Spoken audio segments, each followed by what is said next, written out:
remanded in custody. Director of WISE Collective advocate Brenda Madumise-Pajibo says she hopes there will be action following the findings from the public protector, confirming there's inadequate support for gender-based violence victims. Koleka Kaleka released a report into government's ineffectiveness in dealing with GBV cases after she investigated 38 magistrates' courts across the country. The report found allegations that the Department of Justice did not put adequate measures in place to effectively protect victims of gender-based violence are substantiated. Madumise-Pajibo elaborates. When we tell South Africa about the injustice that is meted against gender violence victims and survivors, and why is it that we have a low reporting threshold in this country, it's because of things like this, where you go and report a crime committed against you, and it takes you 3 to 5 years for you to get justice, or even not even to get justice, precisely because the systems are not working at all, and there are systemic failures throughout the entire criminal justice system. And finally, motorists are breathing a sigh of relief after fuel prices went down at midnight. The price of both grades of petrol decreased by R1.24 per litre, while that of diesel decreased by R1.18 per litre. The price of paraffin decreased by R1.07 at the retail level, and that of LP gas decreased by R1.35 per kilogram. Department of Energy spokesperson Robert Marquez says the stronger rand exchange rate against the US dollar and lower international oil prices are driving the local fuel pricing downwards. And the main reason for these adjustments are the lower oil prices and stronger rands against the US dollar during the period under review, the lower prices of propane and butane, which reduced the price of LP gas, and the slate levy decreased by 17.54 cents a litre in the price structures of petrol and diesel. Recapping the top story, one of the mine workers who surfaced yesterday from underground at Sibanye Stillwater's Kwezi shaft in Rustenburg in the northwest has stressed that workers underground are not willing to compromise on their demands. For SAFM News, I am Anne Musa. A very good morning to you. In your SFM Sports headlines, soccer action last night saw Banyana stealing the show against Senegal with a 2-0 victory. And in tennis, Carlos Alcaraz outplays Stefanos Tsitsipas to set up a French Open semi-final against Yannick Sinner. All these stories and more just before 6:30. SAFM, guiding you through the rush hour traffic. The Eastern Cape passes in the high grounds looking a lot better than they did yesterday. For example, the N6, the Penhook Pass, has truckers and vehicles flowing through it this morning. Truckers are confirming that they've got through the Penhook Pass and it is open. And if it's open for truckers, that's a good sign. There is some concern about Barclay Pass on the R58, but I would think if you're travelling northern part of Eastern Cape, given the weather conditions that we've had recently, a good idea to check before travelling. The other story we're keeping an eye on is, again, the closure of the N2 into Quebec. The road was closed yesterday morning through Deal Party, opened late in the afternoon with normal flows, but then more sea debris up overnight onto that carriageway. So from John Talent Road on the Blue Water Bay side, the N2 South into central Quebec remains closed. There will be a lot of congestion again as you come through that sort of John Talent option and down towards the Grahamstown Road. Just make sure you've got plenty of time to get through the inevitable backlog. I'm Rob Byrne. SAFM Sunrise starts now. SAFM Sunrise. A vivid start to your day. 6 minutes after 6, good morning. Welcome to SAFM Sunrise. I'm Stephen Grootes. Glad you're with us at this Wednesday morning. Still fairly chilly, I must say, in many parts of the country, and other parts of the country still dealing with the most awful flood damage and still very, very difficult for them. As you heard from Anne Musa, the good news this morning, of course, that the fuel prices have gone down, well, quite dramatically, and of course difficult to sort of predict what's happening with the international oil prices at the moment. But just a little bit of good news is always a very good thing. Still coalition country. Which way are we going? Which way will the ANC go? Difficult to know. Nothing really public yet There was a National Working Committee meeting of the ANC, reports that a meeting of the NEC, the National Executive Committee, which I suppose would have to make the final decision, that was due to be held yesterday. Now I understand only on Thursday, so postponed to later in the week. And various people making some public comments. So Oscar Mabuyane, the Premier of the Eastern Cape, his province hit hard by the flooding. He was on a tour looking at the flooding damage yesterday, but he said that his provincial executive, I think, had said that they believe there should be a government of national unity. And I think a government of national unity might soon emerge as sort of code, if you like, for a deal involving the DA. I mean, I think that might be the code, if I can put it like that. And very controversial, of course, for many reasons. I mean, look at the history, look at all of it. He also said that they would not accept any deal that once President Cyril Ramaphosa removed, they would reject that with contempt. Speaking also about Umkhonto we Sizwe, saying that MK and former President Jacob Zuma's comments, I mean, Zuma said with no evidence, without evidence, that his party had won the election. He said that MK is attacking the institutions of democracy, threatening violence and stability, and that people should sort of stand against that. So quite a strong comment in a way, really taking the fight to Zuma. And it reminded me of the sort of coded language we used to see between the ANC and the Eastern Cape and the ANC and KwaZulu-Natal. We always used to, when I was a younger, political reporter, look at the coded language coming from the ANC in these two provinces. And in a way, I suppose, maybe very little has changed. But strong comments, I thought, from Oscar Mabuyane. The National Working Committee, as I say, has already met. And in the middle of all of this, the National Police Commissioner, Fani Masemola, the SAPS had a sort of parade yesterday in Harrismith. They're sending 300 more officers to KwaZulu-Natal. And this is really the question, isn't it? Is there going to be some kind of violence in case then as a result of the elections, as a result of what former President Zuma is saying, as a result of what happened, the last time in 2021. So interesting that the National Police Commissioner being so sort of overt about it. And I think maybe the idea is to just send so many police officers there that nothing can happen and to show that you're doing it. Maybe that's sort of the idea, but still very important in a way that it is happening. Some of the provincial leaderships in the ANC, also some of them talking about coalitions. Kasatu coming out quite strongly and saying, look, we can't do a deal with the DA. And I mean, it makes sense if you think about it. Kasatu represents workers. I think for them, the DA represents employers. Then you've got all of these public conversations around, the markets want this, and should the markets be involved? And I made the point yesterday that the markets are a role player. Of course, they shouldn't override democratic wishes. But I think there's a feeling that the markets are sort of Western and white, and most voters are black. And I think and that people's rights and votes mustn't be overridden. I think it's a very difficult a very difficult kind of tension. Let me put it like that. Must bring back some difficult feelings. I don't know. You tell me how you think. What do you think? And how you feel, maybe, is a better word. How you feel about it. Some of the provincial leaderships in the ANC also announcing their premier candidates. So, as you know, what happens in the ANC, in the provinces where they govern, they basically, each provincial leadership has to send 3 premier candidates to the NEC. The NEC decides, and that's to make sure that you get some women premiers and things like that. Interesting that, Gauteng, for example, has nominated its current premier, Panyaza Lesufi, also Marakana Masopia, and Tasneem Motara as their 3 candidates. And it's just interesting to see how this is going to play out. Often there's a bit of sort of discussion, negotiation, sometimes a little bit of tension in the ANC about these decisions. And things are going to be very different now because we don't know who's going to govern in some places. I mean, what's going to happen in KwaZulu-Natal, for example? Can anyone really govern without MK when they won 45% of the vote there? Of course, the flooding, so many people displaced in the Eastern Cape, and some of the stories coming out of Otongati after that a tornado this week are just heartbreaking.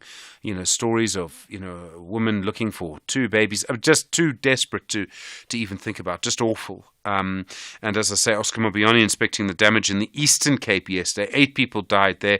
And several people have made this point, is that, for years, for the first kind of 4 or 5 years that we did SAFM Sunrise, we would often have to start with how there was no water in Gqeberha. Remember all of those stories? And when we did the weather, if there was just the chance of rain, they used to say, please get your buckets out so that you could catch the rain. Do you remember? Now, there's so much water there that they don't know what to do with it. And that's a real problem. It's a serious issue. And it shows you also, people talk about a rain bomb. just so quickly. So really, we need to just, it shows you how things change, doesn't it?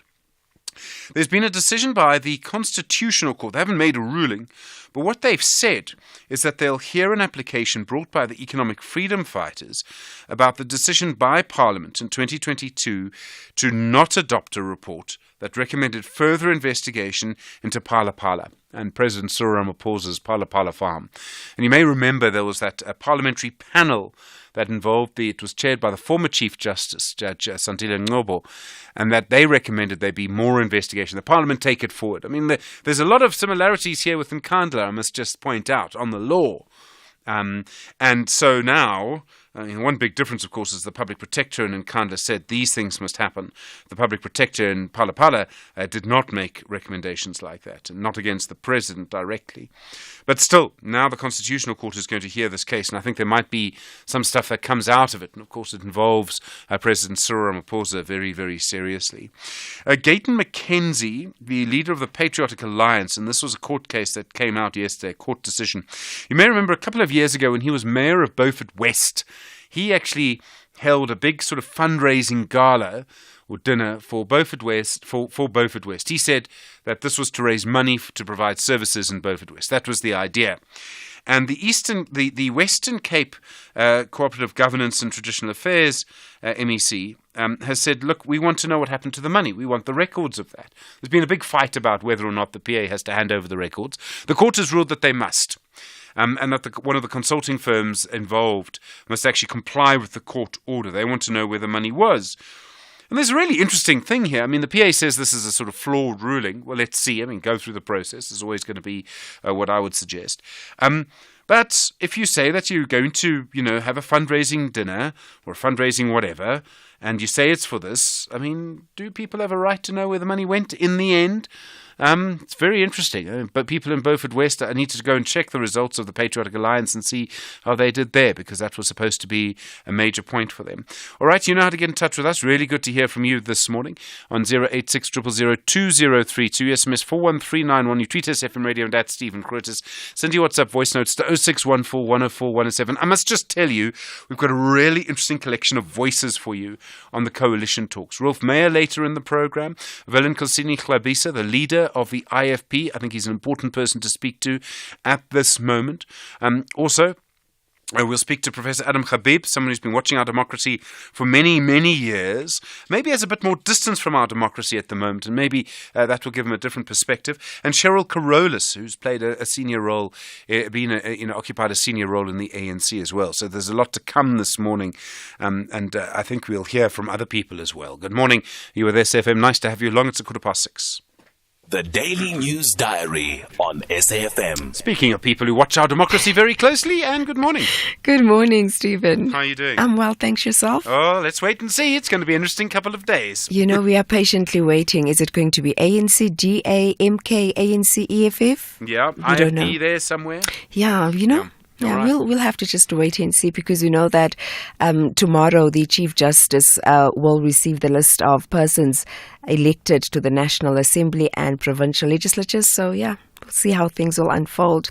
In other news that we are looking at, the extent of damages caused by floods, because some parts of the country have experienced floods, heavy rains and strong winds. In the Eastern Cape, the death toll now at 10. In other stories, in the Western Cape High Court, the EFF leader Julius Malema and senior EFF MPs are challenging their suspension and the rules and laws that apply to how MPs are disciplined, because last year EFF members stormed the stage while the president was delivering the State of the Nation address, and they were suspended without pay for 30 days after they were found guilty of contempt of parliament following a disciplinary process.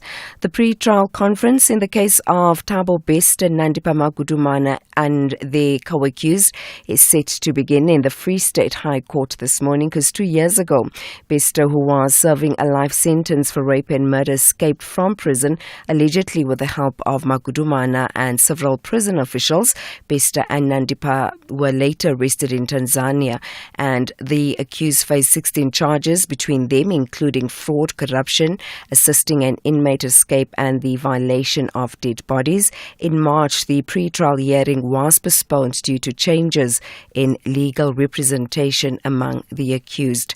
The double murder accused Stanley Lishabane's murder trial also expected to resume this morning at the Polokwane High Court. Lishabane and his co-accused are being tried for the murder of his wife and a business associate. The two women were shot and killed in an industrial area at Polokwane in October 2020. And also the latest developments on the miners staging a sit-in at the Sibanye Stillwater's Kwezi shaft. They are striking over the proposed employee share ownership scheme for the Kroondal employees. We know that about 200 miners are still underground.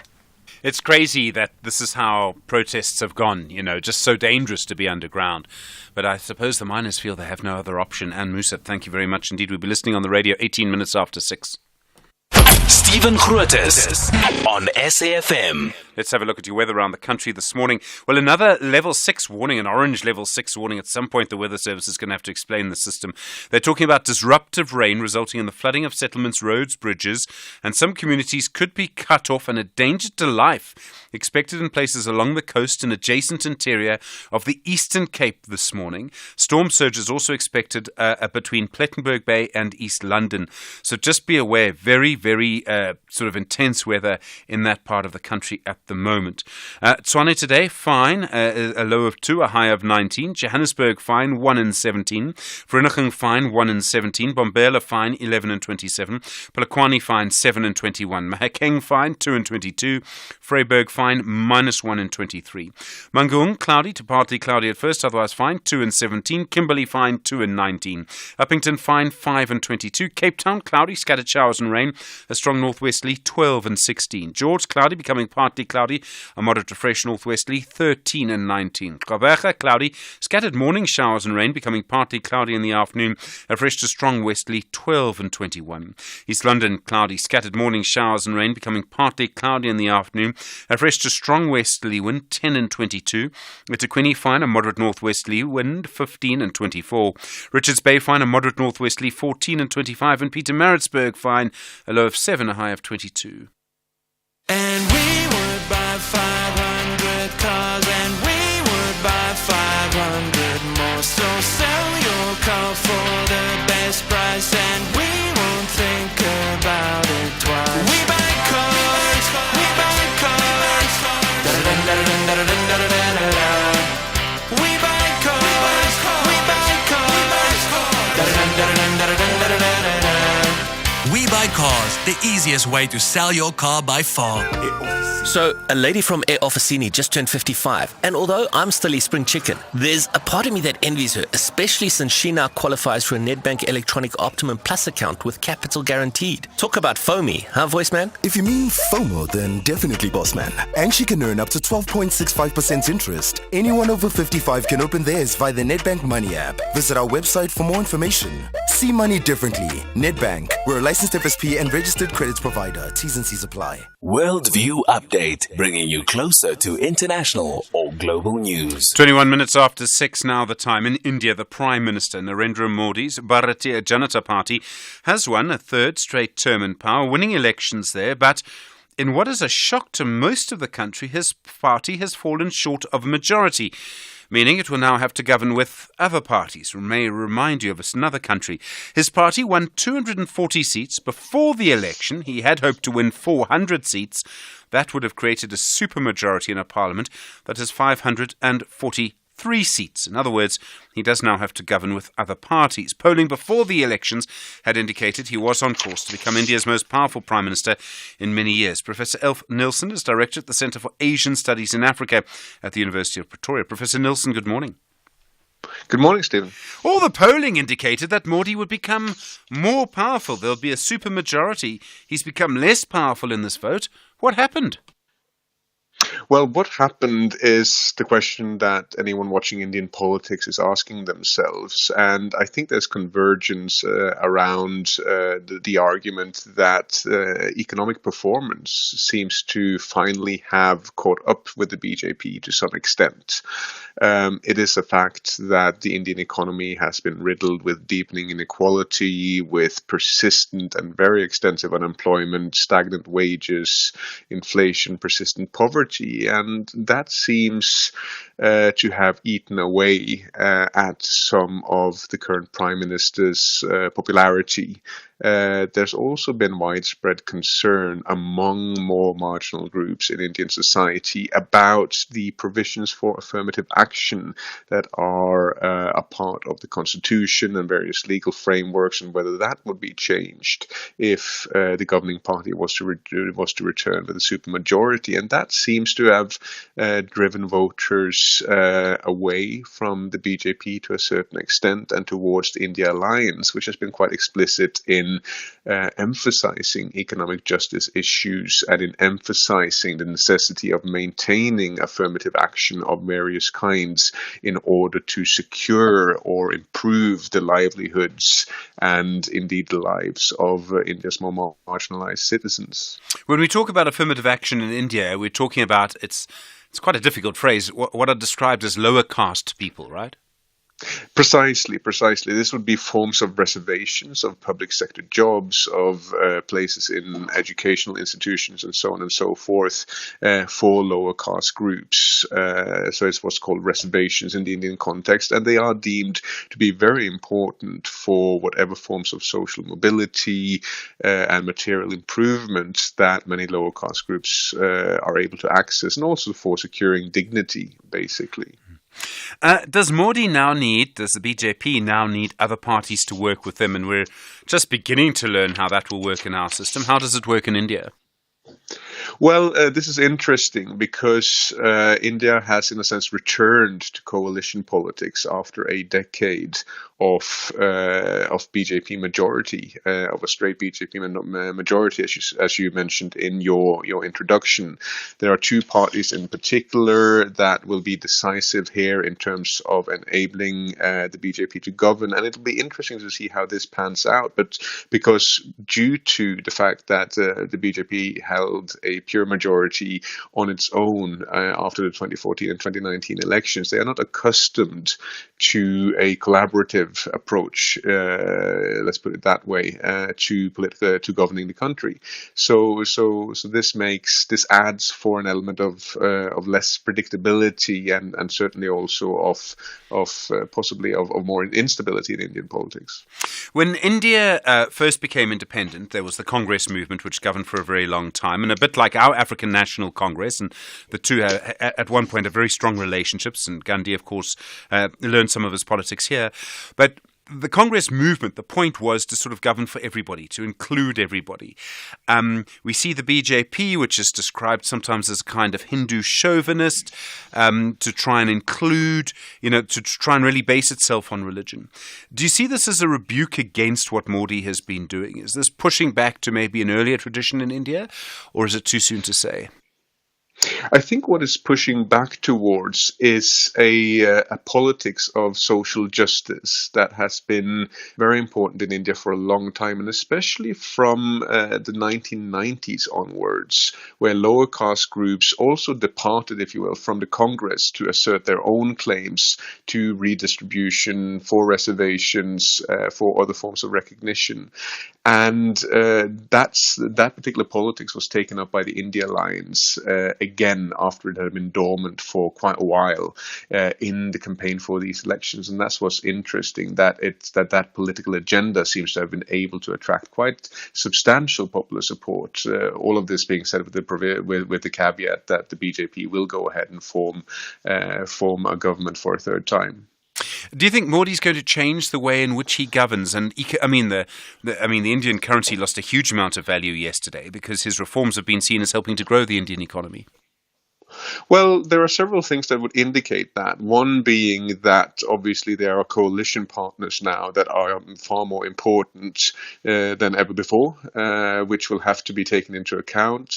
there's probably also a situation in which Modi is somewhat less powerful within his own party and in relation to different factions there, which will have to be accounted for, and which sort of chastens some of the confidence with which he has governed before. There's also the wider relationship to the Hindu nationalist movement, which will change as a result of this, and there is the potential loss of business support. So there are many factors that might moderate, if you will, the kind of singular power that Modi has held and which has characterized his style of governing and doing politics since 2014. Professor Elf Nilsson, thanks very much indeed. Director at the Centre for Asian Studies in Africa at the University of Pretoria. 27 minutes after 6. This is SAFM Sport with Zai Khan. Zai, good morning. Good morning. Banyana. Oh, yes. They showed Senegal how it's done, stealing a 2-0 win, some stunning goals there. And this all happened at Stade Lat Dior last night in Senegal. Banyana concluding their tour with that win. The African champions came into this game having succumbed to a 1-1 draw against Senegal in the first match this past weekend, with coach Desiree Ellis making 4 changes from that game. Elsewhere, Manchester City's Kevin De Bruyne says he's open to everything as he discussed the possibility of a move to Saudi Arabia. The Belgian playmaker has 1 year left on his contract at City, where he's won 6 Premier League titles and the Champions League since joining in 2015. The Belgium captain, who's preparing for Euro 2024, missed almost 5 months of last season, and that was due to injury at City, winning their 4th consecutive league title, playing just 26 games in all competitions. Cricket action. England's defence of the T20 World Cup suffered an early setback as their opening match against Scotland in Barbados was washed out. Only 10 overs were possible amid regular showers, and eventually the match was abandoned. Both teams picked up 1 point in Group B with the no result conclusion. Meanwhile, Netherlands made a winning start to their World Cup campaign, beating Nepal by 6 wickets in a Group D match that took place at the Texas Grand Prairie Stadium. Onto rugby, and the Bulls link speedster Apiwe Diante. He leads a list of 14 players confirmed to be leaving the Sharks following the conclusion of their season. The Durbanites experienced a difficult campaign, finishing 14th on the URC table, although victory in the Challenge Cup provided them a spot in the Champions Cup next season. John Plumtree has made the decision to axe both stalwarts and rookies alike as he looks to put behind the regular season disappointment and build on the momentum of the Challenge Cup win. And tennis Yannick Sinner reached a career-first French Open semi-final, which confirmed he's set to rise to world number 1 in the ATP rankings. Sinner came through in straight sets against Grigor Dimitrov following a 6-2, 6-4, 7-6 victory, and next faces Carlos Alcaraz for a place in Sunday's final. Now, Sinner is guaranteed to rise to number 1. That's on Monday after Novak Djokovic withdrew from Roland Garros ahead of his quarterfinal with Casper Ruud, and that's due to a right knee injury sustained in his win over Francisco Cerundolo, and that was on Monday. Now, the Italian Sinner will be the first from his country to reach the top spot in the rankings and was visibly emotional when he learned the news. I am very happy about this achievement. It's a lot of work we put in daily. It's a daily routine, and obviously happy to have this number. But in 2 days there is a very important match for me, the semi-finals. So I'm focused about that at the moment. And more sport, top of the hour on Sunrise. I'm Zai Khan. Zai, thanks very much indeed. Good morning. We'll talk about cash and transit heists in the next half hour. You're with SFM leading the conversation, 7:30. Good morning. In the headlines, the Association of Mine Workers and Construction Union, AMCU, says it will continue engagements with Sibanye-Stillwater this after some of the more than 200 workers staging a sit-in underground at the mine's Kwezi shaft in Rustenburg in the northwest resurfaced last night. The IEC Deputy Chief Electoral Officer, Masiho Shiburi, says all those who had submitted objections to the Commission would have received a response before the announcement of the the results, a number of political parties had called on the Commission to delay the announcement of the results, which were eventually released on Sunday. And motorists are breathing a sigh of relief after fuel prices went down at midnight. I'll have details on these and other stories at 7. SAFM.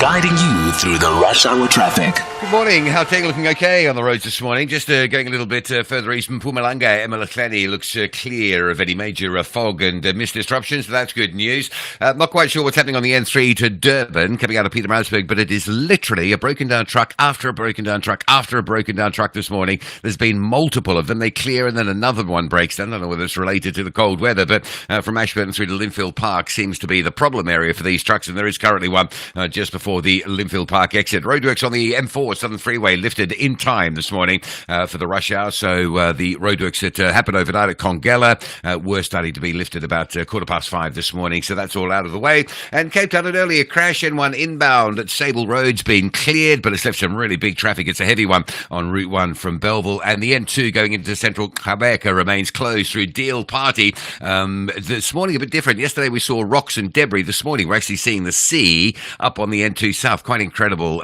So from John Talent going down towards the M4 Settlers Way, that section of the N2 is closed. It will cause terrific pressure in from Blue Water Bay and coming along routes like Grahamstown Road and John Talent Road. Same as yesterday, in fact. Rob Byrne, SAFM Traffic.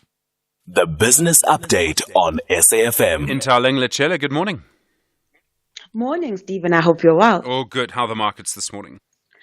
Well, markets have had an uneven start to the month with trade quite choppy, and that's what has been playing out in Wall Street. Stocks, however, did close in the green, but only just. This comes as traders eye U.S. jobs numbers out on Friday with high hopes as it'll give further insight on what the Fed could do to monetary policy moving forward.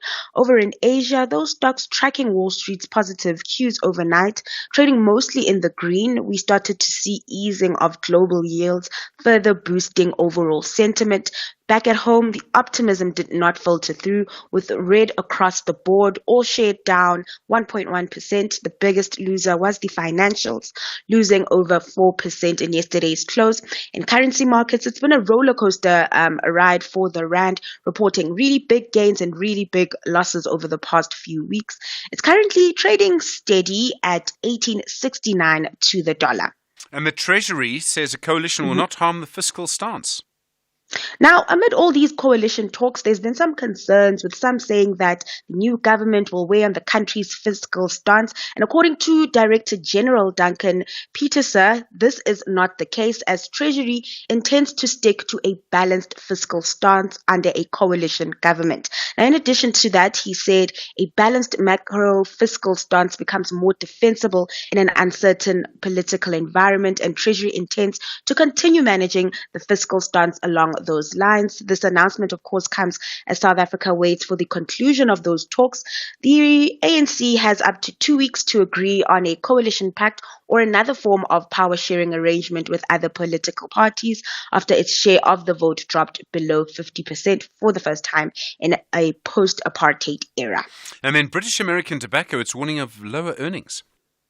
That's right. So British American Tobacco updated markets, forecasting single-digit declines in revenue and earnings. The cigarettes, tobacco and vape manufacturer said despite a slowdown in earnings, the second half performance is better than what was delivered to markets in the first half, basically saying there is an improvement even though we are still seeing a decline in earnings. Now, looking forward, BAT expects growing momentum in earnings, boosted by its investments. It's steadily moving towards building a smokeless world, guided by its refined strategy. Now, this strategy will help it improve its performance to deliver revenue growth of between 3 to 5% and mid-single-digit adjusted profit from operations growth on an organic constant currency basis by 2026. Intaleng Lechele, thanks very much indeed. Back in an hour, more business news through the day here on SAFM.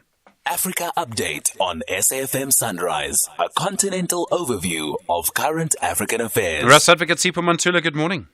Steve Bobo, refreshing morning and Jumbo Africa to our listeners. The Nigerian president, Joseph Boakai, calling on world leaders to remember the future is not guaranteed. What are they saying?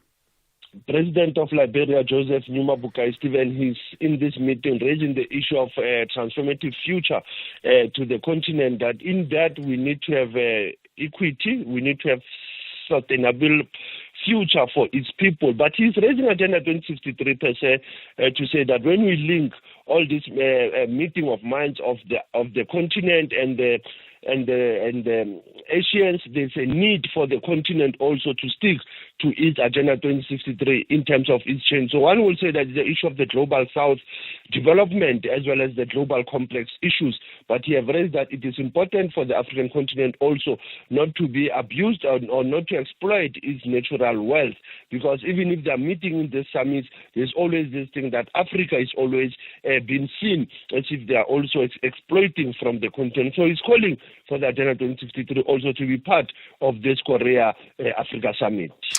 We have taken Israel to the International Court of Justice over genocide. A U.S. organization says there's evidence that Ethiopian forces committed acts of genocide in Tigray.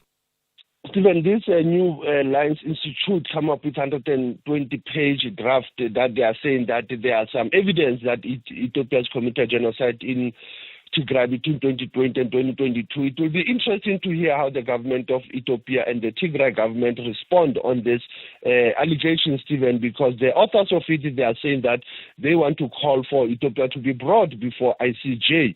They are saying that it was not only Ethiopian National Defense Force, also the allied Eritrean Defense Force was also involved in this ethnic cleansing. But remember, Stephen, that's why the peace agreement has dealt with this issue, that there is a need for a transitional justice between Tigray and the federal government. So it will be interesting to see how will Ethiopia respond to these allegations that come from the New Lines Institute that has taken almost 2 years to come up with this report.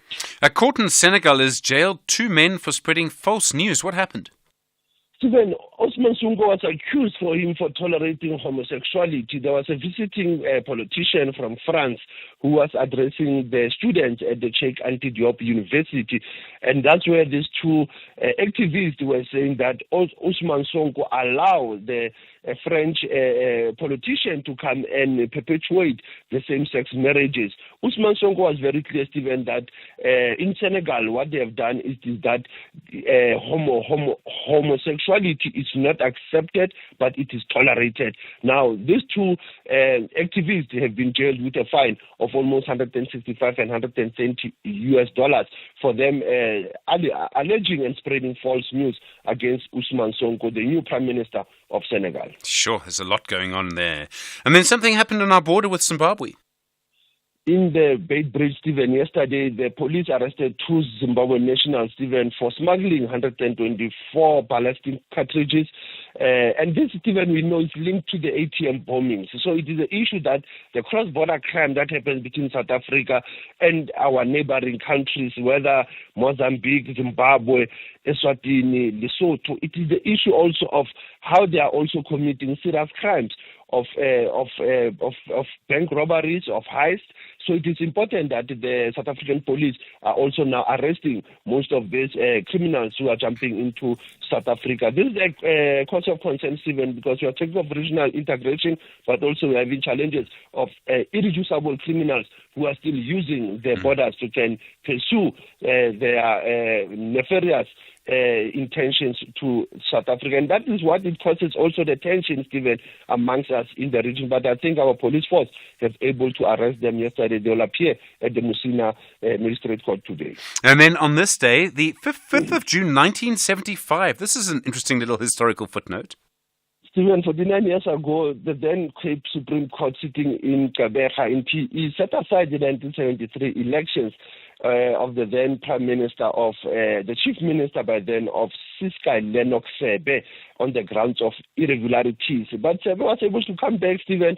They were saying he was not eligible to the office of the Chief Minister, but he went back. He went back to win the by-election in 1975 on the 24th of October. These are interesting issues, Stephen, when you think of electoral disputes that are emanating in most of the elections in the African continent. Asante Sana SG is also leading the conversation, SAFM observing the Youth Month or the Day of an African Child. Russ Advocate Sipho Mantula, thank you so much. And of course, back tomorrow. More news from our continent through the day here on SFM, 19 minutes to 7.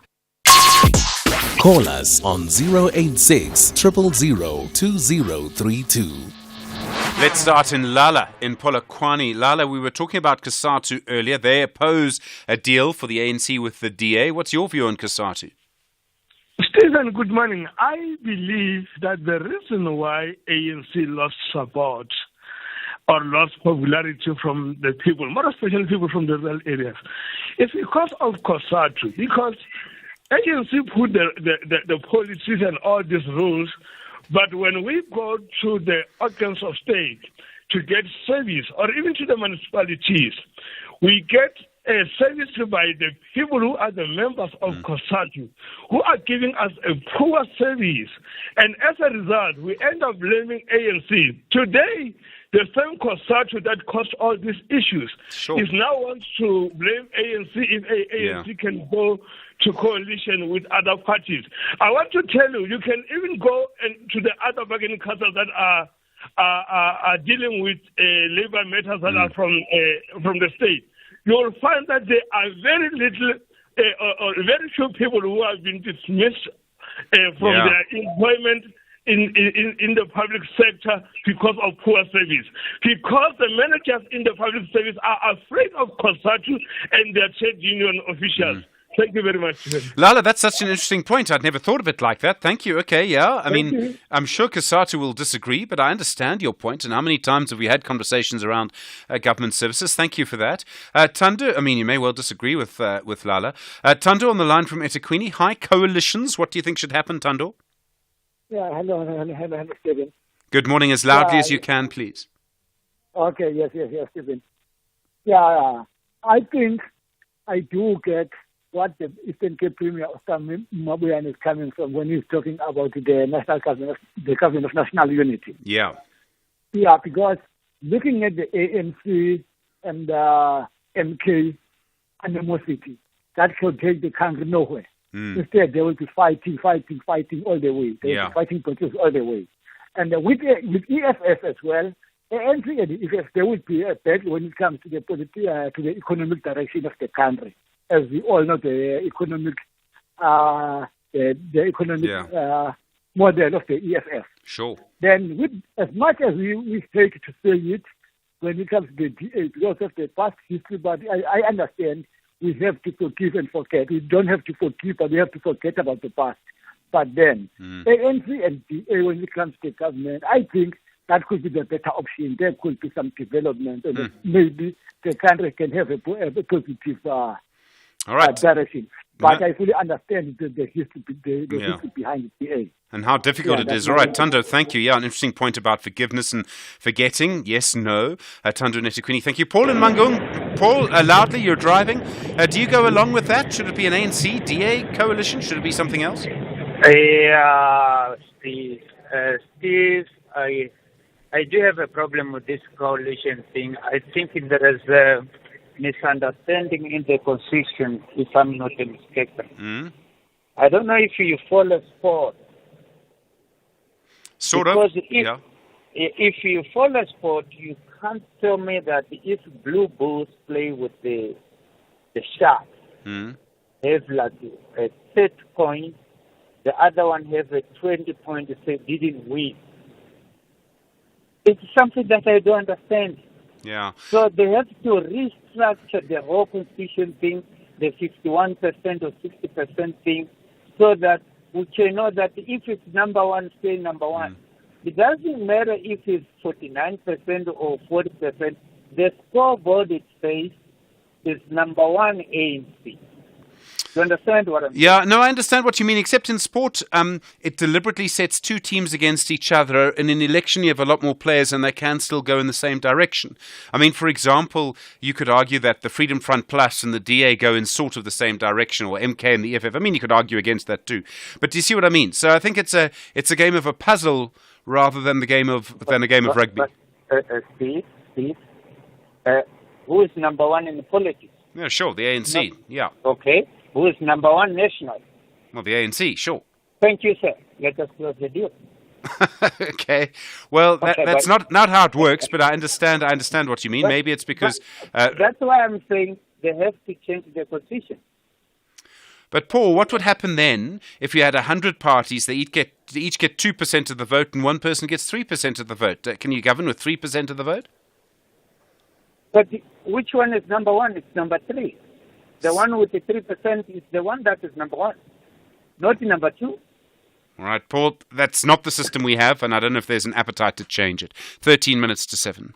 Mama Kitty, I heard Rand Water talking on the radio about how dangerous it is for people to encroach on their pipeline servitude. Yes, those high-pressure Rand Water pipelines are under the ground distributing megaliters of water. When people build on top of the pipeline, Rand Water is unable to conduct maintenance on the pipeline, which has a negative impact on water provision. Pipelines can burst without warning. People could get seriously injured or worse. Yes, people can die from a bursting pipe. That is why people need to understand that Rand Water servitude is where a Rand Water pipeline is located. If we build our houses or businesses on a Rand Water servitude, then we are encroaching on that servitude. They say if communities want to know whether they have encroached over servitudes, they should look for the Rand Water beacons. The beacons indicate the presence of Rand Water pipelines under the ground. They're rectangular, made of concrete, are painted either white or blue, and have the Rand Water logo on them. Let's take a walk around our area to see if there are any Rand Water beacons so that we can also tell the neighbors. Rand Water, celebrating 120 years of existence and still finding new ways to provide clean, portable bulk water. Are you blowing your paycheck on car insurance every month? Monica, 39 from 3 Rivers, pays just 1,515 Rand a month for a 2018 BMW 320i. None of the insurance companies has come near to the price I'm paying. I am happy at insurance. I'm going nowhere.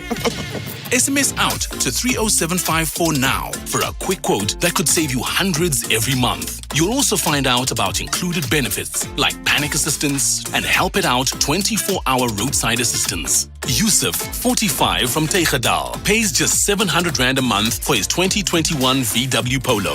Help it out. Took the family up to go and see the snow and I got stuck. The service was quick, even though it was in a very remote area. Absolutely phenomenal service from our insurance. SMS out to 30754 now. That's out to 30754. Outsurance is a licensed insurer and FSP. T's, C's and limits apply. Premiums are risk profile dependent and reviewed annually. Client comments do not constitute financial advice. The clock is on a downhill towards the world's most prestigious games, with a wide variety of exhilarating action such as aquatics, athletics, gymnastics, boxing, breakdancing, football and many more. The 6th of June marks 50 days to the Olympics. The world's elite athletes are all eyeing a podium finish. Hashtag the global battle of great athletes. Experience the Olympic Games Paris 2024 from Friday 26 July until Sunday 11 August. Live on SABC TV channels and SABC radio stations. SABC Sport is the official broadcaster of the Olympic Games Paris 2024. For the love of the game. SAFM. Guiding you through the rush hour traffic. If you're heading through Galilee and Joburg down towards Germiston, some early morning pressure there. A broken down vehicle just past Van Buren, blocking 2 lanes on the highway and causing a bottleneck. The bike one's fairly heavy already. Gold Reef City up towards Empire Road. And if you're coming out of Pretoria, the N1 South in Cap City's okay. But you get to Brockfontein, you're going to sit all the way down to the New Road exit. Durban, the M7 Bluffbound being held down towards the South Coast Road junction. The N2 South is very heavy. Looks like a problem as you come off the N2 Spaghetti Junction and pick up the N3 inbound. It's that ramp that seems to be the problem that's pushing traffic all the way back up towards Umgeni Road. It's looking thick and heavy on that N2 South. Normally get through okay this time of morning. Rebecca, the N2 South closed again through Deal Party. The road closed from John Talon down to Settlers Way. There is seawater this morning. The ocean's actually up on the N2 South. It's quite incredible what we're seeing there. So there will be a lot of backlogging again from Blue Water Bay and coming down the Grahamstown Road, John Talon Road, the M19, the Red House Road coming into that area. A lot of traffic on that N2 has to all divert onto those alternatives. Cape Town pretty busy on your 2 big highways. The M1 inbound standing from Durban Road through to Coburg, interchange and looking heavy. The N2 inbound from the airport all jammed up through to Hospital Bend already as well. And the passes in the Eastern Cape, we can confirm they are all open this morning, but we'd urge some caution through those snow-affected areas from yesterday. I'm Rob Beasy, Metro FM Traffic. First in the morning, SAFM Sunrise with Stephen Grootes. I wonder sometimes if Rob knows exactly where he is. 9 minutes now to 7 the time. Good morning. New numbers from the Cash and Transit Association of South Africa show the number of heists on vehicles transporting cash is increasing in KwaZulu-Natal. Now it's the same number of heists as Gauteng does, but overall, from what I can see, there does appear to be a decrease in the number of heists across the country. Grant Clark is the head of the Cash and Transit Association of South Africa. Grant, good morning. Yes, good morning to you. Is there a big decrease in the number of heists? Is it significant? Well, from last year to this year, we've seen a 30% decrease in the number of incidents year on year. So we're really happy with that. Unfortunately, those numbers still remain high. Year to date in 2024 till the end of May, we have seen 92 cash incidents throughout South Africa. So the number is still very high, but very pleased to see that decrease of 30% compared to last year. Have your members changed the way in which they operate? Has something else changed that's led to this reduction? Are there practices you can build on for the future? Yes, absolutely. I think, technology has also assisted the companies. The companies are working very hard to keep the wheels moving of the CIT vehicles. And also, I think the collaborative effort, between industry, the law enforcement agencies, your National Prosecuting Authority has improved greatly as well. We've seen some great sanctions coming through on CIT perpetrators in the KZN region where they've got hefty sentences. All that helps. So I think, by holding hands, working together, I think it's assisted, and we've got to keep on doing that and hammering away at this issue that we have in South Africa with CITs. The dynamics of this, if you break up one big syndicate or one big gang, does that have a big impact on the figures? We know that, that organized gangs tend to hit cash and transit, they do cash and transit heists again and again in different places. You break up one gang, can that change the figures? Well, look, the dynamics of these gangs are changing on a daily basis. These guys are extremely sophisticated and extremely dangerous. So what they do, naturally, they're normally not just one big gang. So they co-opt in a bomber. They co-opt in stopper groups into the group, and so they make those groups up from different people. The other big problem is with these groups is they also, they operate across borders. So they don't only operate, or they don't only come from one province. They're crossing borders all the time. And it's the information that we need, that's integral to stopping this issue, is getting information, good information, which leads to great intelligence, and then we can tackle these guys head on. I think the Minister of Police has also mentioned that, we must meet these guys pound for pound, and that's exactly what we need to do. So, it's difficult to do. Are you optimistic you could reduce the number still further? Look, this year we've started off very well. As I said, first 5 months of the year, we've seen a decrease of 30% compared to last year. So I'm very positive that if we keep on working together, keep on collaborating, we're definitely going to win this battle.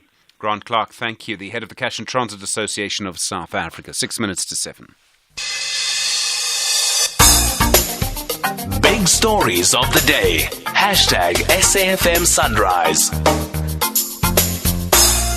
The SA Pharmacy Council says it's decided to ban the sale of vaping products or e-cigarettes in pharmacies. It's part of a long-running conversation around these products. They're supposed to replace cigarettes. Vincent Klala is the CEO of the SA Pharmacy Council. Vincent, good morning. Thanks for your time. Good morning, and good morning to the SAFM listeners. What decision have you made? What have you told pharmacies they cannot sell? Stephen, thank you. We have told pharmacies that they may not sell e-cigarettes or vapes or anything related to that. As you would know that we've always had a law that pharmacies may not sell tobacco or its related product, except it was not specific in the substance. So we sought to make it clear that they may not sell these substances. So it's the vapes, it's the machines, it's all of the products, the refills, everything to do with it they can't sell. Yes, and this is in line with the World Health Organization. You would note that last week on Friday it was the day to stop smoking. One of their recommendations is that we should regulate electronic nicotine delivery system and electronic non-nicotine delivery system in order to protect the public from consumption or emissions of such substances. Okay, so the way that it works, is it tobacco or is it nicotine that you're basically banning? I mean, I realize that nicotine is found in tobacco, but you know what the tobacco lobby is like, Vincent. I mean, they're very good lawyers, and they might well try and argue with you on the words here. Is it the nicotine or the tobacco or both that you're banning? Both. Okay, and you have the power to do that?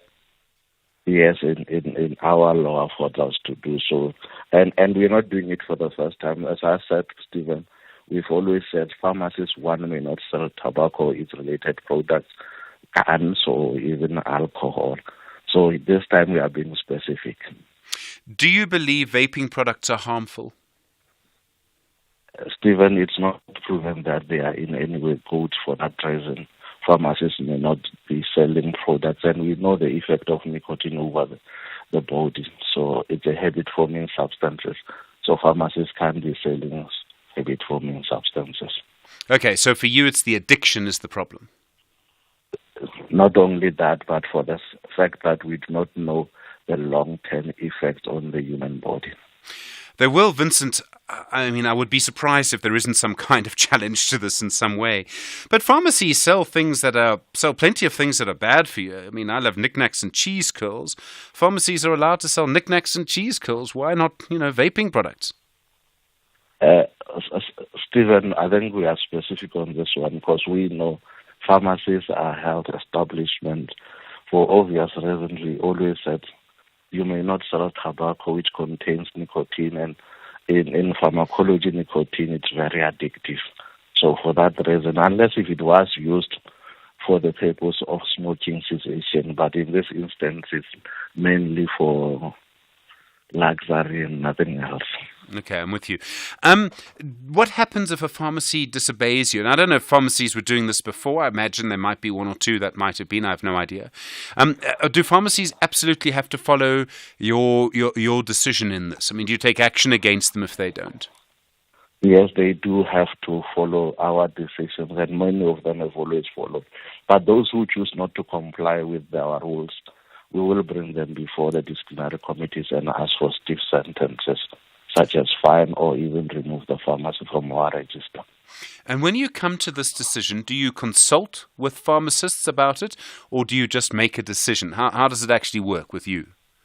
I think generally, Stephen, before we publish anything, we put it out for public for comments, including the pharmacists themselves. And I can confirm that at this stage we have received comments that are supportive of our approach. Okay. I mean, the thing is that pharmacies are fascinating because it's become such a big business where they sell so many other things.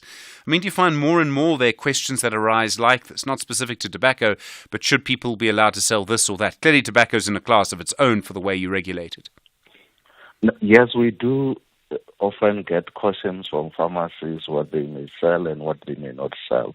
And generally, our approach is anything that would pose risk and harm to the public, pharmacies may not be involved in selling.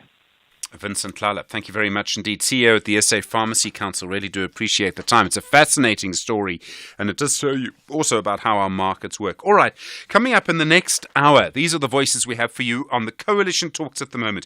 We have the former member of the ANC's top structures, Cheryl Carolus. We have Professor Adam Habib, Velen Konsini Chlabisa, Rolf Meyer, and after 8 o'clock, also, we'll be speaking to Matthews Pauser, Dr. Matthews Pauser, I should say. With SFM leading the conversation. Good morning, 7 o'clock.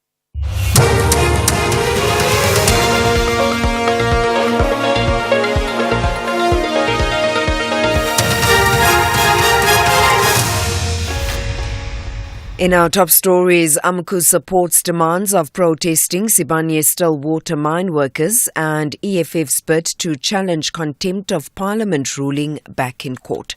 Good morning. The Association of Mine Workers and Construction Union AMCU says it will continue engagements with Sibanye Stillwater. This after some of the more than 200 workers staging a sit-in underground at the mine's Squeezy shaft in Rustenburg in the northwest resurfaced last night. Aggrieved workers are protesting over the employee share ownership scheme for Kroondal, while K6 shaft also halted operations in solidarity. Sibanye Stillwater's emphasized discussions between the company and unions regarding the details of the proposed Kroondal scheme are ongoing and that the proposal has not yet been implemented. Xolile Dangala is AMCU's regional deputy chairperson. This is to confirm to you that as AMCO will still be engaging the employer, and I can confirm that 95% of the workforce that was said to be underground had came out of underground, and we hope and believe that we'll be having all of them out of underground. Water and Sanitation Department is investigating the integrity of a privately owned dam in Karigan, the Eastern Cape. This follows reports that the dam is at risk of failure due to heavy rain in the area. 200 residents have been evacuated from the O Lapland area situated near the dam. The department spokesperson Wisani Mavasa says they've dispatched a team of engineers to assess the condition of the dam. The dam is a concrete structure which ideally should be able to cope with water flowing over the dam wall. However, due to lack of historic information on the condition of the dam, it is prudent to treat the dam as a possible high risk and to take measures to safeguard the lives of communities living downstream. At this moment, details of the owner of the farm dam are not known as the dam is not registered as a dam with safety risk within the Department of Water and Sanitation's Dam Safety Office. The department will be engaging with the local disaster management and will update as soon as the investigation is finalized.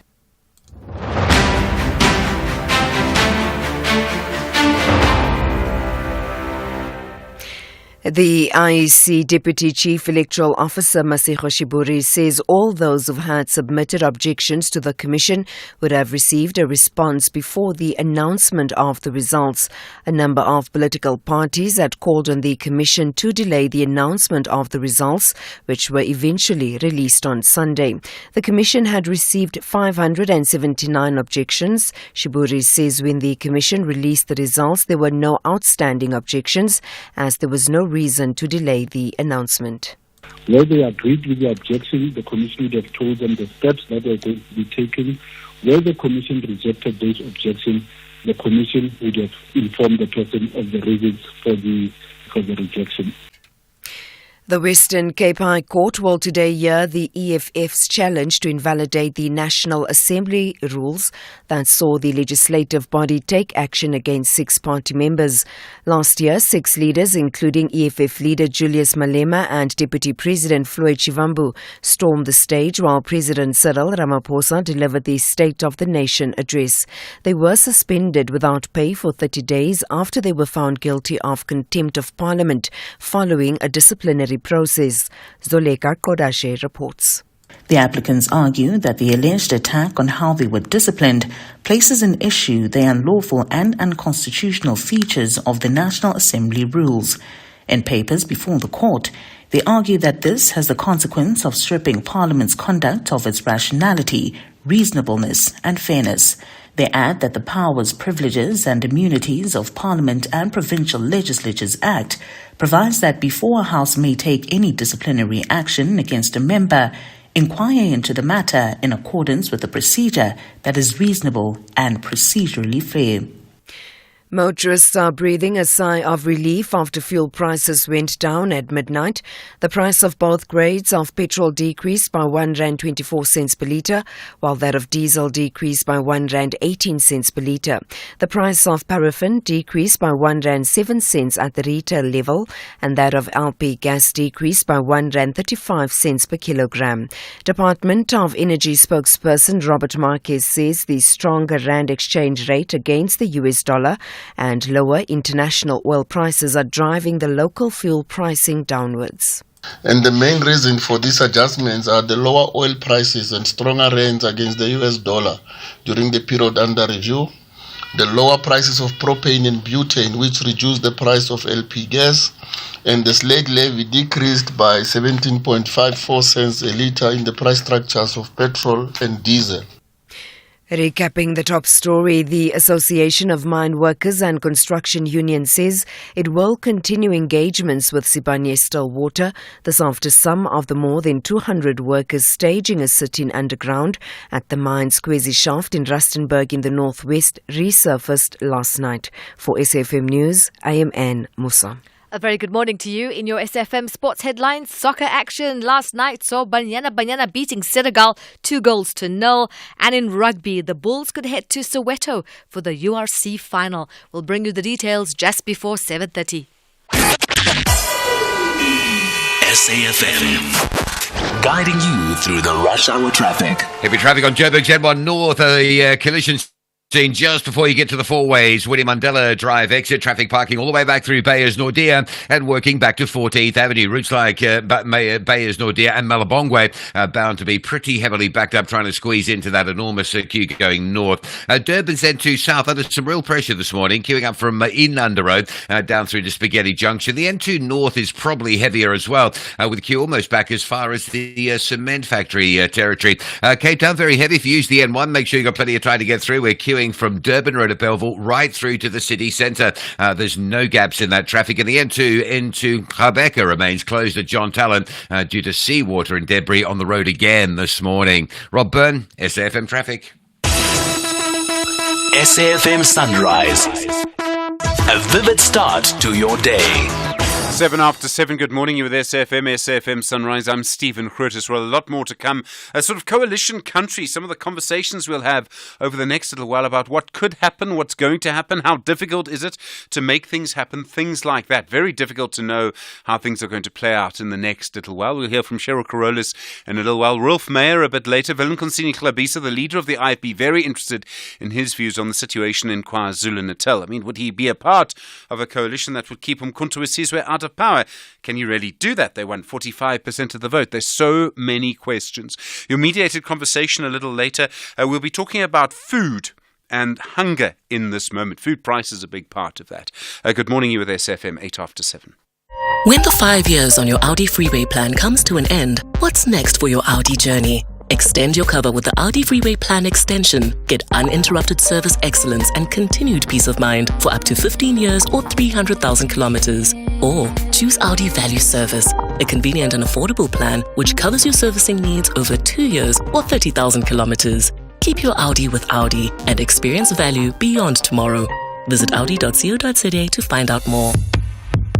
Are you ready to empower yourself with an accredited tertiary qualification? Stadio Higher Education's distance learning programs will set you up for success. Whether you're balancing work and family or you're a school leaver who must work to support yourself and your studies, Stadio offers access to high-quality, affordable qualifications in law, teacher education, commerce, admin and management, policing, and more. Mid-year applications are now open. Visit stadio.ac.za and register today. Stadio, a new vision in higher education. EFC is live this Thursday. Two of the most thrilling fighting talents to have emerged from the Mother City in recent years, Tamelo Manyamala and Terrence Bolelo, put everything on the line to face each other for the interim flyweight title, which guarantees a shot against the currently unavailable champion Nekazimulu Zulu later in the year. Also, Ayanda Zwane and Sibarasha Akonya fight for #1 contendership. EFC 114 live this Thursday. Watch it on SABC Sport Channel on DTT Channel 4 from 7 p.m. Brought to you by SABC Sport.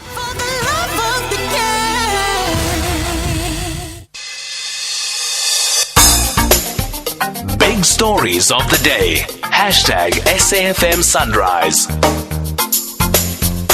9 after 7, good morning with SAFM. Well, there have been several developments around the ANC and who it will decide to work with in national and provincial governments over the last 24 hours. The ANC's National Working Committee met yesterday ahead of the party's National Executive Committee. Currently, the NEC is due to meet tomorrow. The Eastern Cape ANC has said it believes there should be a government of national unity. Kasatu has said it would reject any coalition with the DA. Meanwhile, the ANC has said consistently it will not work with any party which would demand the removal of President Cyril Ramaphosa. Jacob Zuma's MK party has said it would only work with the ANC if Ramaphosa were removed. In the middle of this, of course, you have the economic freedom fighters, you have the IFP and other parties. So then, what is going to happen from here, or maybe a bigger question, what should happen from here? Cheryl Carolus has been a member of the ANC for many, many years, was in its top structures at one point, and she joins us now. Cheryl Carolus, good morning. Thank you for your time on SAFM. Good morning, Stephen, and good morning to the listeners. There are so many possibilities from this point. What do you think should happen from here? Stephen, I can just do a small preface to that, if you'll indulge me. I think that the people have spoken. They have decided to not give any one party carte blanche. And initially, I think we were all a bit worried about that. But I think we're actually in a good place. If we think back over the past few years, our politics and our political leaders have led us, driven by hatred and what divides us. And as a consequence, we see just the terrible hardship that they've inflicted upon our people. So for me, I think that the people have spoken, and what the people have said, they've given over 60% of the vote to the ANC and the DA. Now, the ANC members and the DA members might not like it, but that is just the fact. And I think that as the two biggest parties, they have a responsibility. They don't have rights over us. They have responsibility to lead us. And so for me, I also want to change the language away from coalitions, because coalitions sounds a bit like you cobble together your differences. And living in Johannesburg, I am horrified at where coalition governments have brought us. And so I want to change the language to one that embraces again. We need a government of national unity, because I think implicit in that is the understanding that you have differences. And as we did in 1990, when the ANC and the National Party had to find each other and to lead. So I want to suggest that the ANC and the DA must accept that mantle of leadership that the electorate has given them. And then they should call on those smaller parties who share their values and the mandates that the electorate gave them as the two leading parties.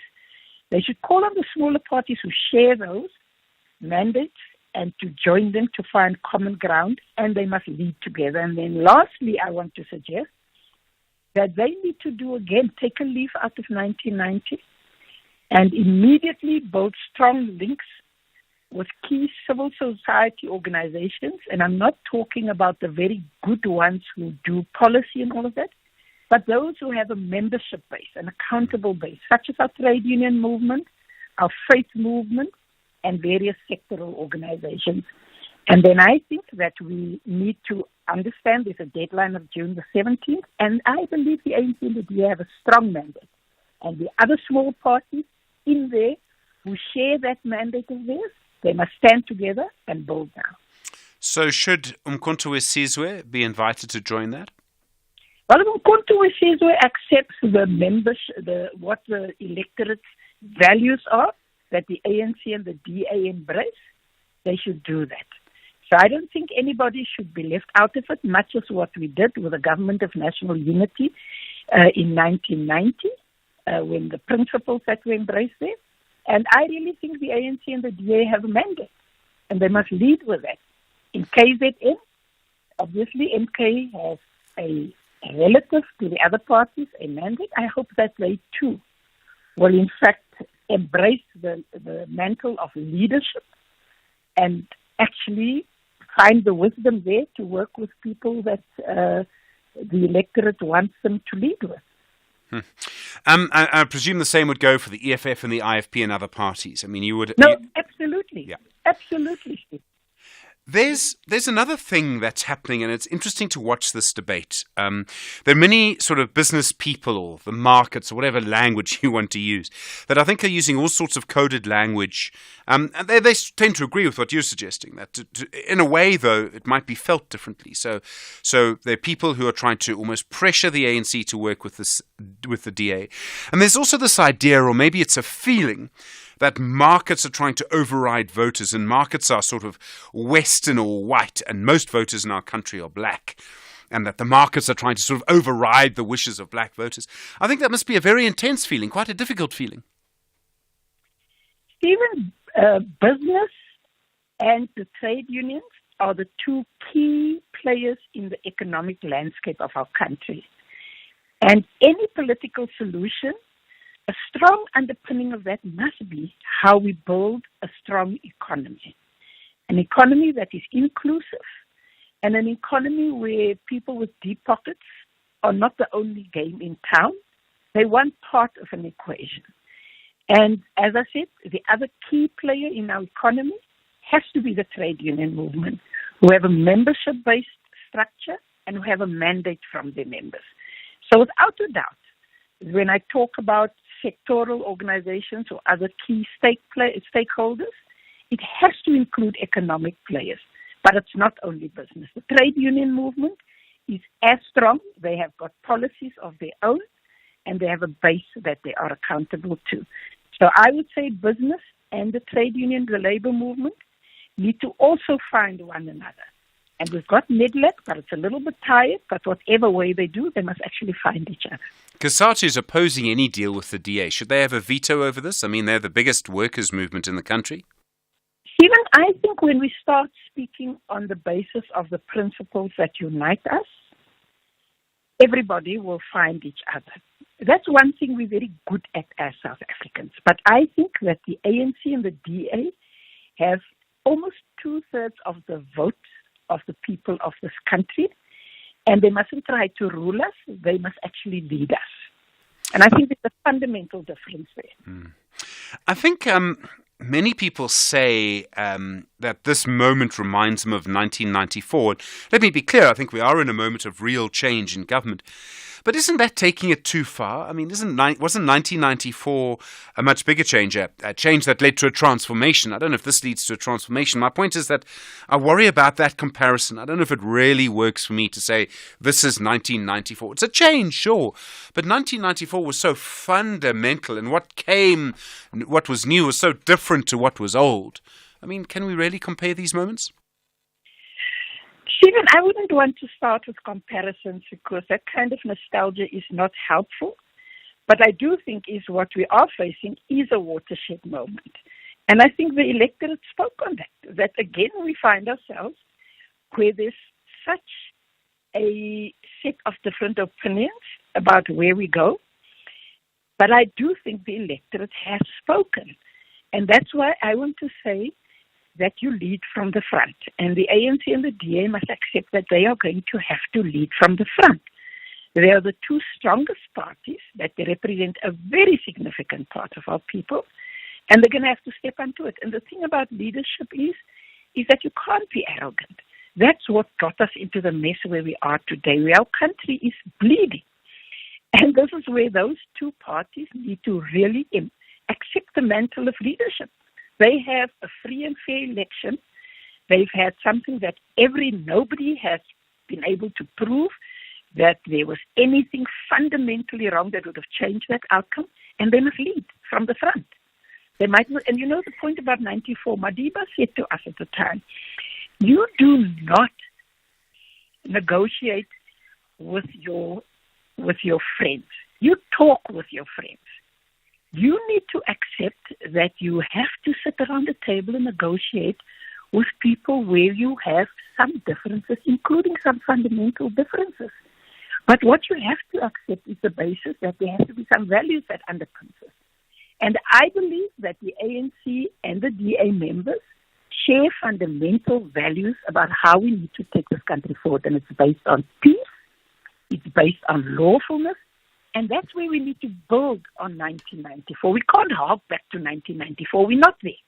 We actually have gifts that was given to us in the form of a constitution, progressive laws such as employment equity, laws that underpin transformation and that set a policy framework for that. And of course, they're not perfect. They need work, and that's why these two leading parties must actually step up to the plate and lead, but not in an exclusionary way. They must embrace those who are ready to join them. One of the things that happened in the transition from 1990 to 1994 was it set certain precedents, and you can see the echoes of it now often. And I wonder if we don't quite realize how important this period is going to be. We're all thinking of who's going to form the next government, and I accept that. I mean, of course, that's fundamentally important. But is it also important to conduct these negotiations, these processes, these talks, whatever we want to call them, in a way which will be possible to do again and again and again? If our electoral system doesn't change, we're going to have coalitions again and again and again. The first time you do something, you often continue in that way. Is there a responsibility on everybody, whoever they may be, whichever political party formation they may lead, to actually make sure that they do this in a way that can be repeated. In other words, it needs to be constructive, I think, is where I'm going. No, absolutely, Stephen. And I do think our country is there. I do think that the South African people have a remarkable capacity at the end of the day, whether you want to call it Ubuntu, although gets a bit tight and abused. But we do have a capacity to actually listen and to act in unison. And that has been the good thing that is starting to evolve. I listen to your radio show. I mean, I'm a great fan of the show because I do think it's one of the shows where there is thoughtfulness and depth. And from Freddie the truck driver to academics to faith leaders, I do believe that people are wanting to do exactly what you've said. And I think that we have to, and that's why it's good that we have a deadline. Initially, I was worried about the short time to June the 17th, and I thought, was that a mistake? I think it's actually a good thing because the people have spoken. Over 60% of the people have given a mantle of leadership to two parties who have some key differences. Well, we're going to have to work together. That's what we have done. That's what unions and employers have to do in very difficult circumstances. And as South Africans, we're actually quite good at that. And so I'm saying to those two parties in particular, and the smaller parties who actually stand by the rule of law and who have accepted the outcome of the election, because that's all of what it means, let us actually accept that we need to work here. It's a serious job. Cheryl Carolus, thank you very much indeed. Really appreciate the time. A long-term member of the ANC, of course, was in its top structure as well. Thank you, really do appreciate it. There are other voices, of course, in this, and we'll speak to Matthews Pauser in about 50 minutes from now. He may well have a different view to Cheryl Carolus. We'll ask him and find out. He'll speak for himself. Also, to come in the next little while, we'll speak to Velenkosini Hlabisa. He, of course, is the leader of the Inkatha Freedom Party, one of the crucial parties if you look at the situation in KwaZulu-Natal, how that situation could develop, also the fears that I think are beginning to emerge about the situation in KZN. We'll look at that. And then also Rolf Meyer, how he feels about this moment as well. 23 minutes after 7. The human papillomavirus, or HPV, is a very common virus that affects all genders. Around 8 out of 10 people will get the HPV infection at some point in their lives. Most people with HPV do not know that they have the infection. HPV can cause cervical and other cancers, but here's the good news. HPV vaccination can prevent more than 90% of these cancers. The HPV vaccine is recommended early, starting from age 9. Protect what matters to you for a future free from HPV-related cancers. Speak to your pharmacist or clinic sister about HPV vaccination. This message was brought to you by MSD.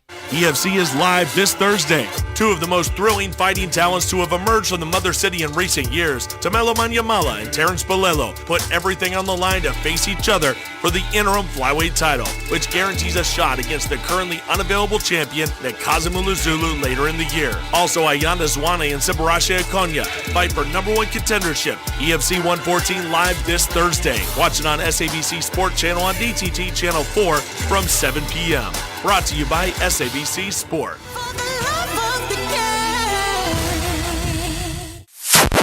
Agenda-setting conversations of the day. We're trying to get as many different voices as we can around the coalition negotiations. 24 after 7. Kenny Kunene is the deputy leader of the Patriotic Alliance, also the member of the Mayoral Committee for Transport in Joburg. Councillor Kunene, good morning to you. Have you opened discussions with any political parties yet? Yes, Stephen, we have spoken to the ANC at we had a meeting with them on Monday, which went very well, which was very jovial, and we will meet again today or tomorrow. Are they talking to you about national government or provinces or both?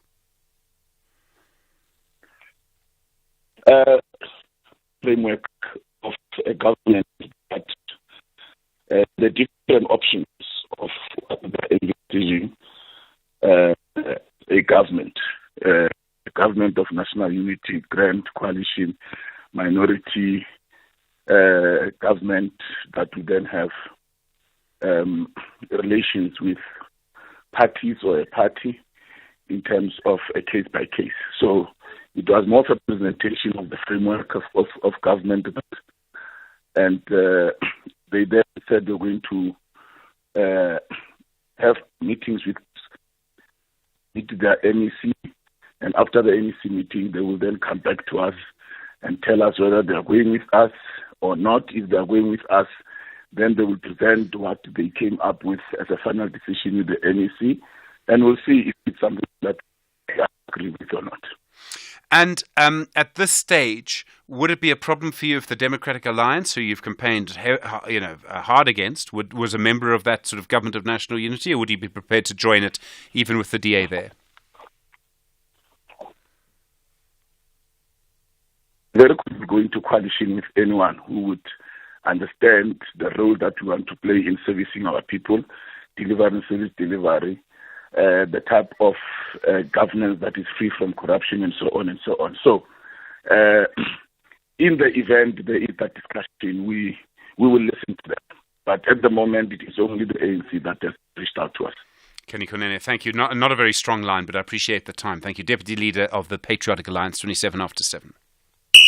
This is SAFM Sport with Zai Khan. Zai, good morning. Banyana sunk Senegal. Yes, an impressive win for Banyana. Coach Desiree Ellis making strategic changes that clearly paid off, and her substitutions keeping the team fresh and dominant throughout. Let's hear what Coach Desiree Ellis had to say about the match. Put everything together, control the game from the first whistle until the last whistle. I think the coaches have done magnificent work, in the training sessions to make sure, that we get this right. The behind-the-scenes work goes unnoticed, but it's there, so big thank you to them. Also to the players. They really put up a performance today that everyone can be proud of. True to who we are, moving the ball around, playing the ball through the middle, running onto those, and Moving to rugby, where the Bulls will head to Soweto should they get to host the United Rugby Championship final on the 22nd of June. This time, though, they will run out at FNB Stadium should they progress to the final and the URC League toppers Munster drop out before the tournament's climax. The Pretoria side will not have their fortress, Loftus Versfeld, available on that day, as it will be in use for the presidential inauguration. The previous inauguration was also held at Loftus. That was in May 2019. Tennis action, the third-seeded Coco Gauff fought back from a set down to beat Tunisia's Ons Jabeur in 3 sets to reach her Roland Garros semi-final. Now, Gauff triumphed 4-6, 6-2, 6-3 in a thriller after 1 hour and 58 minutes on court. She will next face the defending champion Iga Swiatek for a place in the French Open final. Here's Gauff. Have to find, a better way to play her than the last times I played on clay, because I've obviously been unsuccessful the last couple times we've played, regardless of the surface and anything. So she's definitely a tough opponent for me and for anybody. But yeah, I think for me, I'll just have to go back and watch and try to find, what I have to do. I think she's playing great tennis here, so it's going to be a challenge, but moving on to Novak Djokovic, he had to withdraw from the French Open ahead of his quarterfinal against Casper Ruud, and that was due to a knee injury suffered in a previous round. The world number 1 and 24 Grand Slam champion Djokovic was due to play Ruud, that's today, for a place in the last 4. Djokovic defeated Ruud in last year's final at Roland Garros. And finally, Formula One, Sergio Perez is staying with Red Bull after signing a 2-year contract extension with the Formula One team all the way through to 2026. The Mexican driver's contract had been due to expire at the end of the season. There was speculation he might be replaced after difficulty matching the pace of his teammate and defending champion Max Verstappen. More sport, top of the hour on Sunrise. I'm Zai Khan. Zai, thanks very much indeed. Good morning. Well, we'll speak to the leader of the IFP in the next half hour. Hear from Rolf Meyer as well. You're this FM leading the conversation at 7:30. Good morning. In the headlines, Kusatu says a coalition government between the ANC and the DA will not be beneficial to the workers. For the first time in 30 years, the ANC failed to obtain majority votes to form a new government. The Association of Mine Workers and Construction Union, AMCU, says it will continue engagements with Sibanye-Stillwater. This after some of the more than 200 workers staging a sit-in underground at the mine's Squeezy shaft in Rustenburg in the northwest resurfaced last night. And heavy rain in the Little Karoo region of the Western Cape has caused widespread flooding and led to several road closures. I'll have details on these and other stories at 8. SAFM. Guiding you through the rush hour traffic. Major backlogs on Joburg's M1 North. This collision scene that we detailed before the William Mandela exit of four ways, pushing traffic all the way back through to 14th Avenue. All lanes have now been open at that particular scene, but it is a heavy queue. 14th Avenue through to four ways will stay jammed for some time. A breakdown on the M1 South before Allendale, so that queue coming through Midrand, extending right through from Brockfontein interchange down towards that new road exit. The N4 into Pretoria, again, you can be asked to queue. Heavy pressure from Rousseau Street going through towards the N1 highway. Durban, the crash at Phoenix. It's the R102 coming just before you get to Trade Centre Junction. So a really big backlog of traffic from Verulam this morning down through the Palmview Junction and down towards Phoenix. If you're on your way towards Mount Edgecombe, it is heavy. The N2 North jam-packed through Spaghetti Junction up towards Westwood Mall. Southbound, quite heavy at the 4 level as well. Cape Town, a lot of pressure on the N1. We are sitting from Durban Road at Belleville all the way through to the city centre. It's a combination of wet weather conditions that continue around Cape Town, and there's a massive cruise ship this time of morning. It's probably got all its lights on. It probably looks quite something in the harbour, so a lot of onlooking over the elevated freeway. The N1 is unusually busy. The road that takes you out of Durbanville around to Richwood, the Tygerberg Road that heads down past those wine farms, that's heavy this morning. Long queues out of Durbanville, and it looks like the N2 heading south into Quebec has been reopened through Deal Party. We can see some traffic movement, but just be careful, some sea debris on the road again last night. Rob Byrne, SAFM Traffic. The business update on SAFM. In Tarling, morning again. The markets, how are they all looking? So let's start off in Asia. Stocks in that region are back in the red. Initially, we saw green screens boosted by softer than expected US job openings, which firmed up bets of an interest rate cut in September from the Fed, ahead also of those payrolls numbers that we'll be getting on Friday. Now, with that, as we've seen now a downturn in those markets, the Japanese Nikkei is down 1%. While China's Shanghai index is down 0.36%. In Wall Street, U.S. futures have ticked higher as the positive data pushed investors into more risk-driven assets, even though it's at a staggered pace. Fears of a weakening U.S. economy also limiting that risk appetite. Back at home, the local bourse taking a knock, all share closing the day down 1.2%. In the currency scene, some volatility is starting to come through. The rand trading at 18.70 from 18.69 to the dollar about an hour ago. And then our GDP taking a bit of a knock in the first quarter. Now, South Africa's economy really isn't faring well, Stephen. In the first quarter, gross domestic product took a turn and declined by 0.1%. This is from growth of 0.3% that was recorded in the fourth quarter of 2023. The downturn was driven by major sectors. We saw declines in construction, mining, and manufacturing, while spending in households and government decreased as consumers and lawmakers tightened purse strings.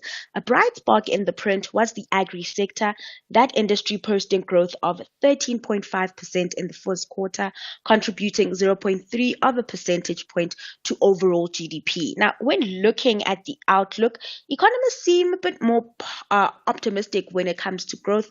In a note, Nedbank economists say they expect pressures to start easing slightly in the second half as inflation shifts down a gear and as monetary policy policy easing cycle begins. After that, production and exports should benefit from firmer global demand, and so it's pegged growth at 0.9% for the year, even though that is a bit tepid. And Rainbow Chicken, they're going to list on the JSE.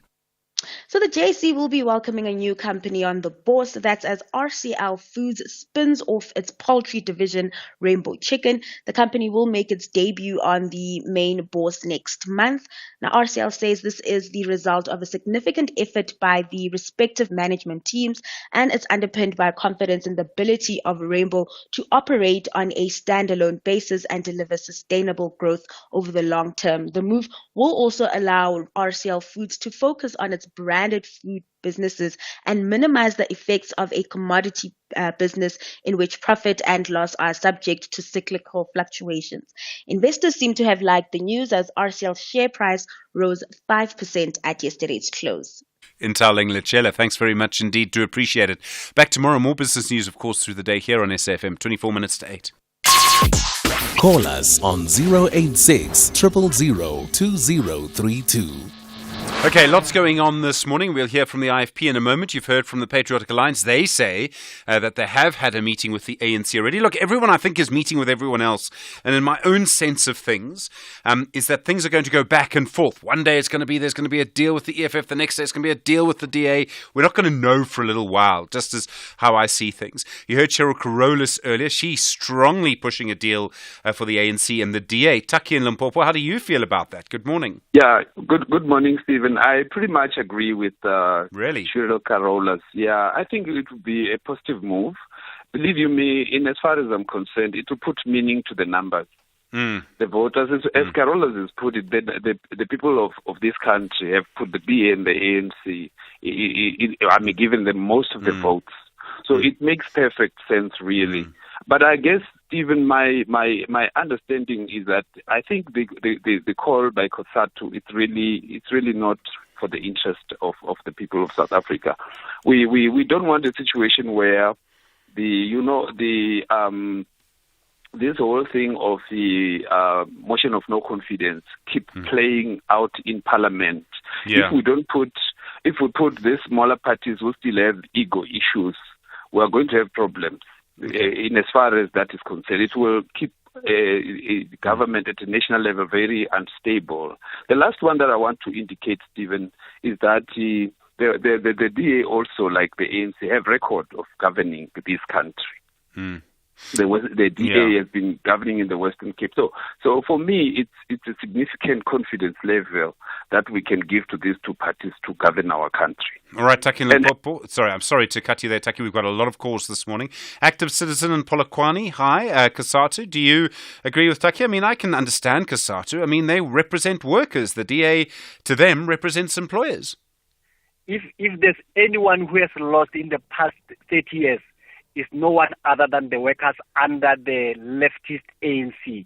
Where are the state-owned enterprises as we speak now? What is it that the workers are going to gain from Jacob Zuma and Julius Malema?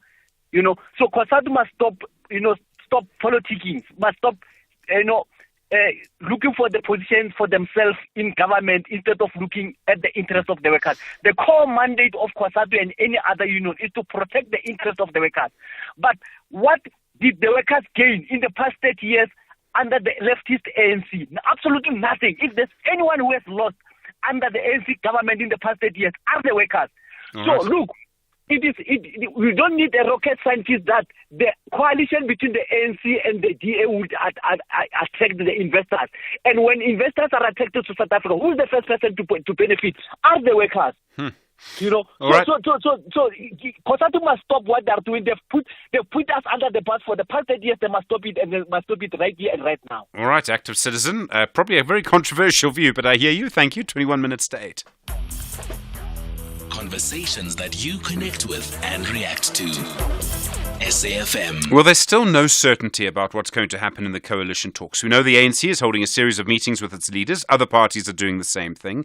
Meanwhile, police have announced they're sending more police officers to KwaZulu-Natal after what seemed to be veiled threats by the MK leader, the former President Jacob Zuma, that he won't accept the outcome of the election. Velen Kosini Hlabisa is the leader of the Inkatha Freedom Party. Mr. Hlabisa, good morning and thank you for your time.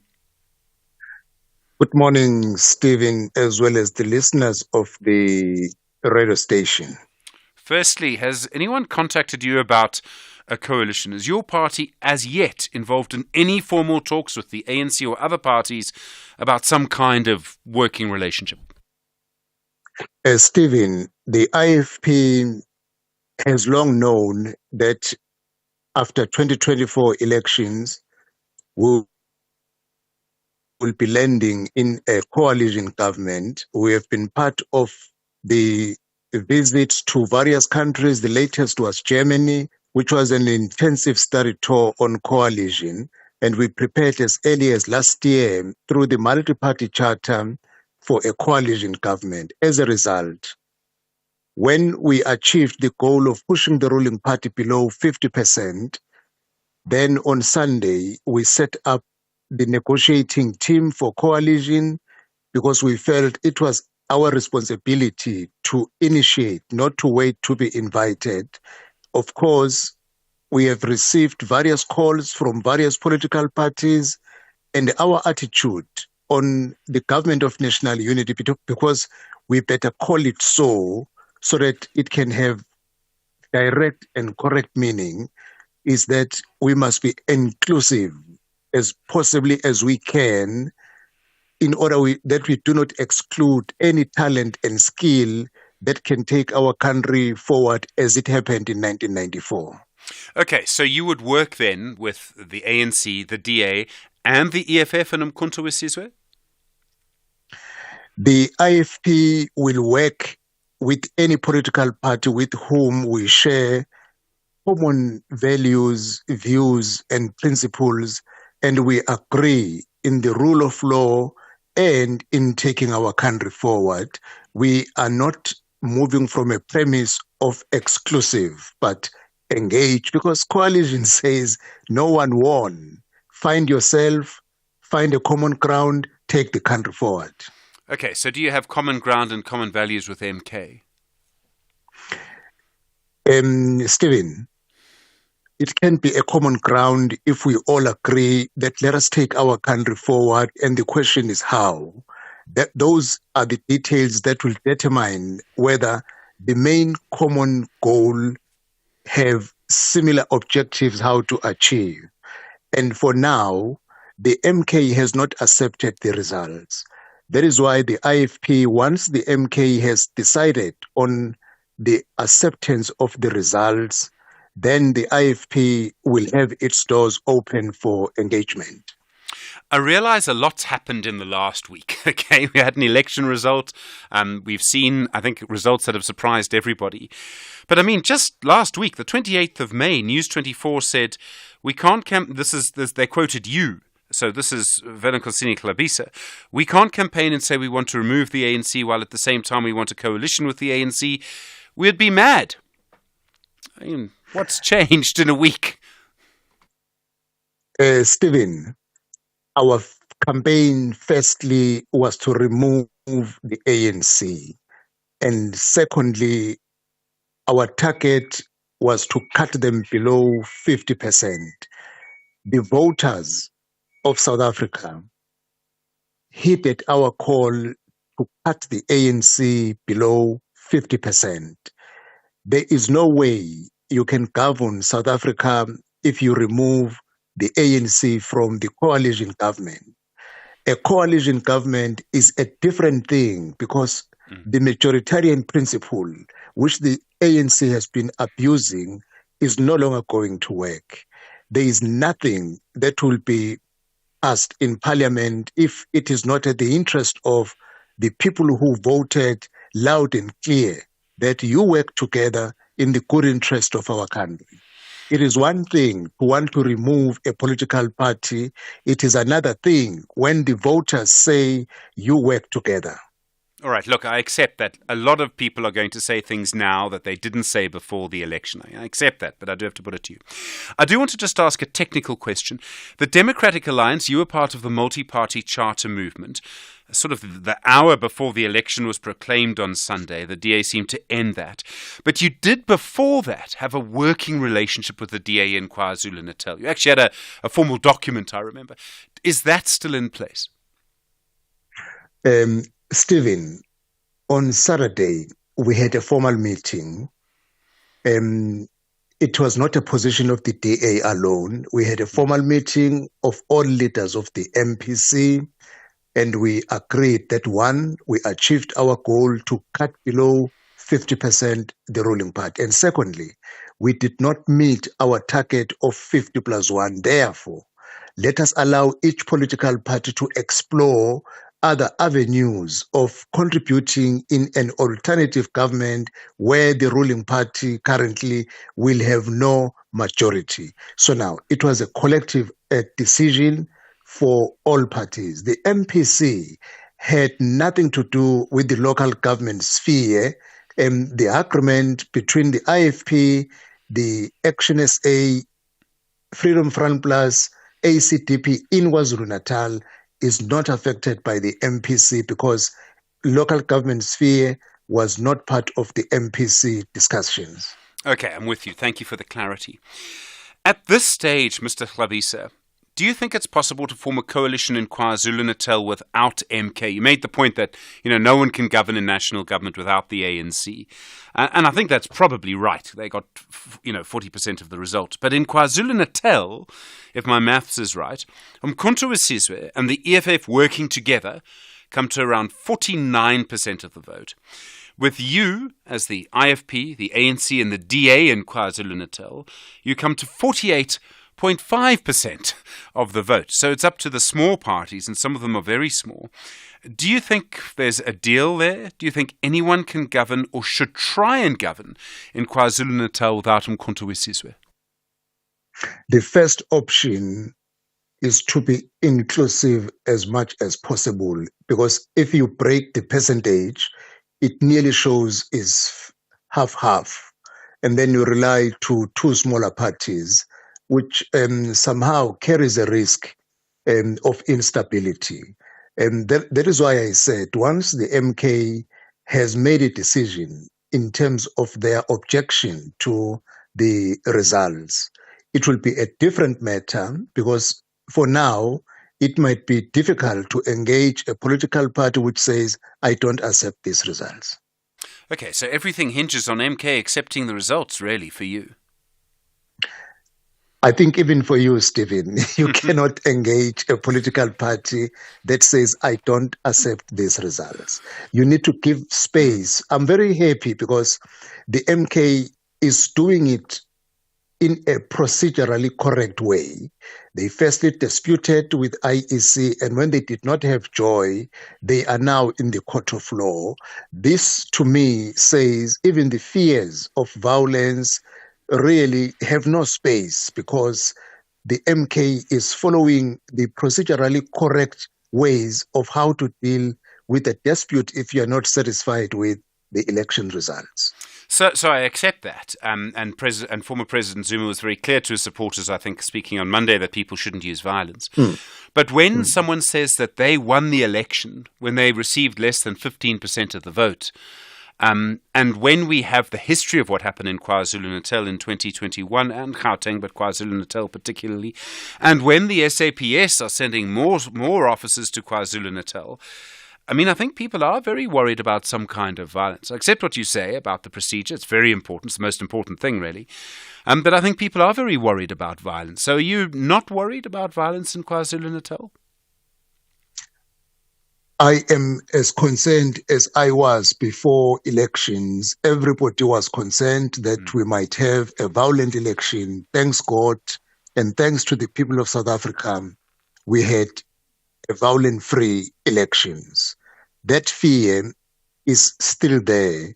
We must accept, Stephen, when the results came out, there were two emotions involved, because some had high expectations and some received bad results. Now, there was too much emotions involved. Some of the statements made might not be repeated now, because everybody is becoming cooler and sober and understand that, but how can you stand against the will of the people? Because once people have spoken, if you believe in democracy, you must accept what they have given. If you're not satisfied, follow a correct procedure. I am sure, like Msholozi, Mr. Zuma, is one of the elder statesmen we have in our country now, and Mr. Zuma participated extensively in ending violence in KwaZulu-Natal and throughout South Africa, I am sure, deep in his heart, he will never want to see those days coming back again, because no one is ready for violence. No one wants violence. Violence results to destruction and loss of life, and no one wants that. Everybody wants to see our country going forward. Velenkosini Hlabisa, so thank you very much indeed for your time. The leader of the Inkatha Freedom Party, 10 minutes to 8. SAFM, guiding you through the rush hour traffic. Couple of updates, important updates from the Eastern Cape. The N6 Penhook Pass is open. We've had truckers feeding back saying just come from Sturkstrom. Just before Penhook, spoke to driver who's just come down Penhook, says it's totally open. It's open. I've just driven the Penhook Pass. No snow. There is a road closed sign before the pass, which is probably left from yesterday. No problems travelling through to Aliwell. So good news from Penhook. The Eastern Cape Roads Department confirming all the other passes are open. We'd urge some caution, obviously, due to weather conditions, but the passes are open. And the N2 driving into Rebecca is open, and now through Deal Party. It was closed yesterday morning, opened in the afternoon, but then the sea swells again, depositing actual seawater onto the N2 South. Had it closed overnight, but it has been reopened through Deal Party. But again, you could just arrive there at high tide these days and find that road, that section of the N2 being closed, but it is open this morning. That's good news. Joburg stays heavy, 14th Avenue up to William Mandela, four ways off ramp. That's after an earlier crash scene. The Mike 1 is fairly busy today as well, queuing up now from Boysons all the way through to about Corlett Drive in the Melrose area. That's a heavy run towards Sandton. Big crash scene on Durban's R102 around Trade Centre. That's southbound. If you leave Verulam or come out of Palmview side of Phoenix, it's heavy on that R102 towards Mount Edgecombe, if you like. The M7 queuing down towards the Bluff. An obstruction around South Coast Road. There was a big abnormal load and boat stuck there this morning. So the M7 queuing heavily from in fact from Bel Air Wakesley all the way through towards South Coast Road. If you're Bluff bound, that's a heavy one today. Cape Town, a lot of pressure on the N1 from Belleville right through to the city centre. Big cruise ship all lit up in the harbour, causing a lot of onlooking and spectator value there. And the Richwood Road coming out of Durbanville, Tygerberg Road, as you go down past those wine farms, that's a heavy backlog leaving the Durbanville area. Rob Byrne, SAFM Traffic. Stay on top of all meaningful, top trending stories right here on SAFM. Leading the conversation. 8 minutes to 8 the time. Good morning. So it now appears that there are probably going to be several sets of negotiations. Going to be a little while before we know what's going to happen in government. Parties talking to each other. Very little real information emerging at this point. You heard from the IFP a few moments ago, the Patriotic Alliance before that. As you know, perhaps the most famous negotiations that happened in our history were the negotiations at the end of the apartheid era. They were led by then Cyril Ramaphosa for the ANC and Rolf Meyer. Rolf Meyer is on the line for you now. Rolf, good morning and thank you for your time. Rolf, I think you might still be muted. Let me see if it's on our side or your side. I think it's on our side, actually. Let's see if we're able to hear from you now. Rolf Meyer, there you are. Good morning. Hi, good morning. All right, sorry about that.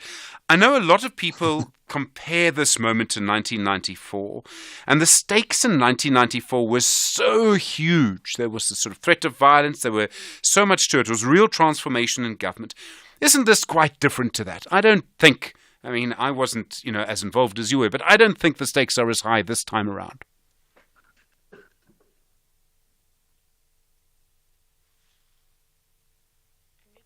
Rolf Meyer, I think you've muted yourself again. Hello? No, I did not. No, there you are. Hello? Yes, Mr. Mayor, I think you're with us now. I'm sorry, there was some other problem. I can hear you. All right, we're going to try and just call you back there. Sorry about that. Not quite sure what's happened with that, but we do want to just get a deeper understanding of the sort of comparisons between now and then. And as you know, there are many different things to the situation now. So just to understand and get a sort of different view on this, just to sort of get a sense of, how things are and how things are not this time around. I think it's a very interesting conversation to have. And I know there are all sorts of comparisons that we see at the moment. And some of them are valid, some of them are not. And this really gets to, I think, sort of the point of the situation that we have at the moment. There are other people, of course, who have very strong views around the situation in our government, and we haven't heard yet much from MK or the EFF on the situation. Rolf Meyer back with us now. Rolf, sorry about that. Let me start the question again. I think a lot of people are comparing this moment to 1994, and I think the stakes in 1994 were much higher than they are now. Would you agree with that? The stakes were higher, but there was an agreement prior to the transition in 94 in the sense that we had it written up in the interim constitution. And we did that over a period of time, the preparations for the government of national unity and the way in which it should unfold after the elections. I think the problem now is that there's an element of surprise. Nobody expected the ANC to drop to 40%. And there was not, to my mind, sufficient preparation for this moment that we find ourselves in now.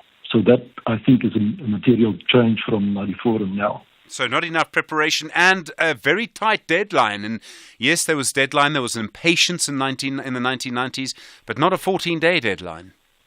Not a 14-day deadline because we had the preparations done prior to the election, and it was written up in the interim constitution. So, there was some clarity. It was a matter of who would fill which posts in that new government of national unity, but it was the structure was clear. When we have people who have campaigned against each other for so long, I mean, we've had the ANC in power for 30 years. The DA's campaigned against them for 30 years. That's generations. Yeah. I mean, how do you conduct negotiations? How do you get everyone in the same room? I think it's important for those leaders just to accept the reality of the moment. There is no clear majority, and most likely that a clear majority will never return. So it's a way of finding a new basis for South Africa going forward, and leaders will just have to accept, in the first instance, their responsibility as far as that is. It's not about themselves, it's not about their party positions, it's about the country. And national interest should prevail. It's been interesting to see the parties appointing teams to negotiate, and teams from the ANC and the DA without their leader. Is that deliberate, to have a team that doesn't include the leader making these deals? I would have done the same. I think that the leader should be in a position where he or she stays in the position of the principal, making the final call, and the negotiating work out the details and so forth, and then report to the leaders. And the leaders will come together, I'm sure, at the relevant time when a deal has been made. I would have followed the same. I think that is basically what he did during the negotiations in the 1990s as well. It also allows the leader to veto a deal if you need to. It gives the parties a little bit of negotiating space. It's why countries send ambassadors to negotiate things, not presidents or prime ministers. Yeah, you're absolutely right in that description. I think that's the right way to do it. Okay. In the 1990s, there was concern about the economy. I think, strangely, there may be more fears about the economy now. I don't know why that would be, but I suppose it is. Is that something that people should be thinking about? And I mean, there's a very complicated tension about, should the markets overrule voters? And I mean, obviously they shouldn't, but I think there's a lot of sort of feeling about that. Everybody's watching South Africa, what's going to happen, etc. Should the economy be something people are thinking about? I think it is very much about the economy, Stephen. It's about jobs. It's about the opportunity to grow the economy so that there are more opportunities for all and everybody. And that can only happen if there is political stability in the country. An unstable environment like in South Africa could unfold, will certainly scare away investors, and for that reason, I think it's very much a factor that has to be taken into account by the parties that negotiate with each other at the moment. It's not about politics only; it's about the country and the overall interest of every South African. My sense is, and I'm not inside any of these talks, is that things are going to go back and forth, or is that left and right, for quite a long time, and that we're kind of not really going to know. There'll be various signals. Do you see it like that? The next week or so, it's going to take a little while before we know what's going to happen? Well, they have to complete it within the next, I guess now 11 days, at least to ensure that there is agreement on who is to become president. I think that is the first step. Thereafter, there will be a bit of time for decisions on, the formation of the government and how it's going to operate. I know there are specific proposals by the parties as far as that is concerned. The determining factor is that new members of parliament have to be sworn in within a certain period of time, which is 14 days after the result was announced. And that also leads to the election of a president. And once that is done, then I think there will be a bit more time to reach final understanding or agreement about the filling of posts. Rolf Meyer, thank you very much indeed. Negotiator, of course, from our transition to democracy. Thank you very much indeed for the time. You're there, SFM, leading the conversation. It's 8 o'clock.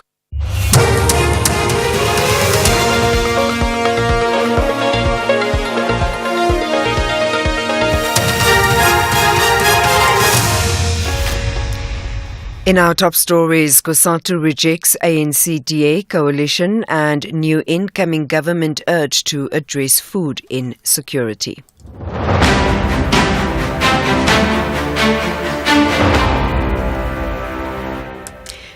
Good morning. COSATU says a coalition government between the ANC and DA will not be beneficial to the workers. For the first time in 30 years, the ANC failed to obtain majority votes to form a new government. Political parties are still engaging in talks, even in some provinces where there is no outright winner. COSATU spokesperson Matthew Parks says the DA supports anti-worker policies. Our concern with the DA is that the DA election manifesto speaks about scrapping the labour laws. And of course, we have a history of the DA since 1994, various permutations voting against the labour laws. And the labour laws for us as the Trade Federation are sacrosanct. We would have huge difficulty. In fact, it would be impossible for us to agree to any scrapping of the labour laws, any weakening of workers' rights. We are also concerned about the stability of a government, be it a coalition government, be it a minority government, and what impact will that have on the ANC's transformation mandate. Civil society organisation SA Harvest says the incoming government needs to address food insecurity and hunger affecting millions of South Africans. South Africa faces challenges ranging from high unemployment and poverty to the energy crisis and rising cost of living. The organisation's CEO and founder Alan Broder. They must create a ministry of food. And no matter how absolutely and completely evil they were, the apartheid government had a system which worked in terms of the price control and the distribution of food and the protection of small farmers. And the ANC didn't want to use that, not only because of the benefactors, but because it had been a method of the apartheid government. So yes, we believe there should be a Ministry of Food and Intervention. You can't have a pure capitalist system when it comes to food in a developing country. We have to have a type of mixed economy approach. Convicted murderer and rapist Thabo Bester and 8 others are expected back in the Free State High Court today for another pre-trial hearing. The matter was previously postponed due to changes in legal representation. Bester's co-accused face charges of assisting an inmate to escape from lawful custody and defeating the ends of justice, among others. Bester faces a charge of escaping from prison. Legal analyst Dikeledi Moeti weighs in. What the court is expected to see on the 5th, firstly, that all the attorneys has been furnished with their legal fees, and also that they are finished with the copies of the dockets, and then after that is happened to them whether they agree together on the Section 212B of the Criminal Procedure Act, whether they exchange that of the dispute, what are they disputing and what they are not disputing with the trial. And if all of aspects has been met, then the prosecutors and the accused attorneys, they will be agreeing on the court dates of how long the court is going to take. The Association of Mine Workers and Construction Union AMCU says it will continue engagements with Sibanye-Stillwater. This after some of the more than 200 workers staging a sit-in underground at the mine's Kwezi shaft in Rustenburg in the northwest resurfaced last night. Aggrieved workers are protesting over the employee share ownership scheme for Kroondal, while K6 shaft also halted operations in solidarity. Sibanye-Stillwater has emphasized discussions between the company and unions regarding the details of the proposed Kroondal scheme are ongoing and that the proposal has not yet been implemented. Xolile Dangala is AMCU's regional deputy chairperson. This is to confirm to you that as AMCO will still be engaging the employer, and I can confirm that 95% of the workforce that was said to be underground had came out of underground, and we hope and believe that we'll be having all of them out of underground. And finally, heavy rain in the Little Karoo region of the Western Cape has caused widespread flooding, leading to several road closures. Traffic authorities have closed the road between Oudtshoorn and the Cango Caves and the road between Oudtshoorn and Mossel Bay due to rock falls. The road between Oudtshoorn and De Rust also remains closed after part of the road collapsed. Motorists are advised to use the Langkloof route as an alternative. The road will be closed for most of the day as repairs continue. Recapping the top story, COSATU says a coalition government between the ANC and DA will not be beneficial to the workers. For the first time in 30 years, the ANC failed to obtain majority votes to form a new government. For SAFM News, I am Anne Musa. A very good morning to you. In your SFM sports headlines, it's soccer. The Bafana coach Hugo Bruges aims for 4 points against Nigeria and Zimbabwe in the upcoming World Cup qualifiers.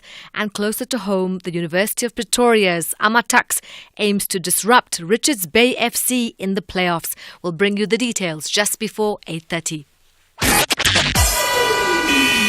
SAFM. Guiding you through the rush hour traffic. It's a heavy run through Midrand this morning. A breakdown before Allendale's been cleared away, but it's just left a backlog of traffic that extends from Old Joburg Road right through the Midrand region this morning. It is especially heavy. Also, the Mike 1 worth a mention. It's under pressure today from Boyson's Gold Reef City all the way through to Corner Drive. If you're on your way to Sandton, there is plenty of traffic on that route.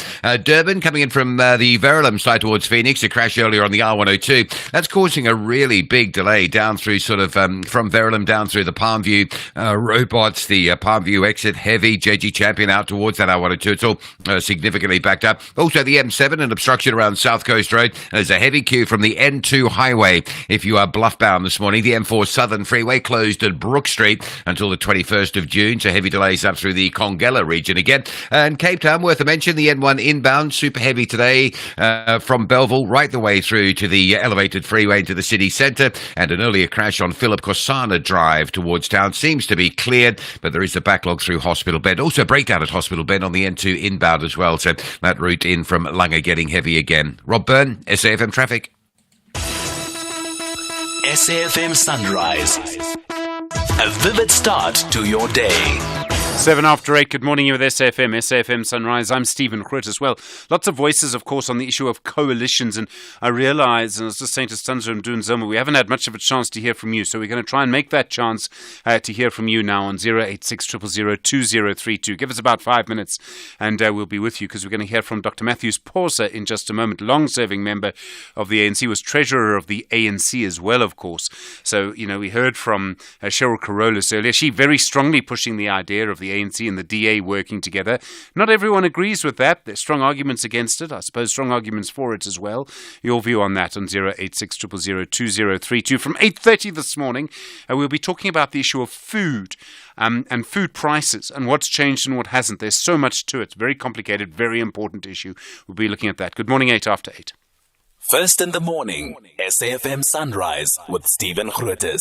Well, trying to get as many voices for you as we can on what should happen next. After last week's election results, the ANC falling to 40.18%, the DA 21.81%, MK 14.53%, the EFF and 9.52%. You heard from the Inkatha Freedom Party earlier. You heard from the Patriotic Alliance as well. Dr. Matthews Porsa is someone who's played a long role in the fight for freedom, for liberation, for the ANC, and then in the top leadership of the ANC as well. He joins you now. Dr. Matthews Porsa, good morning. Been a long time. Glad to hear from you again.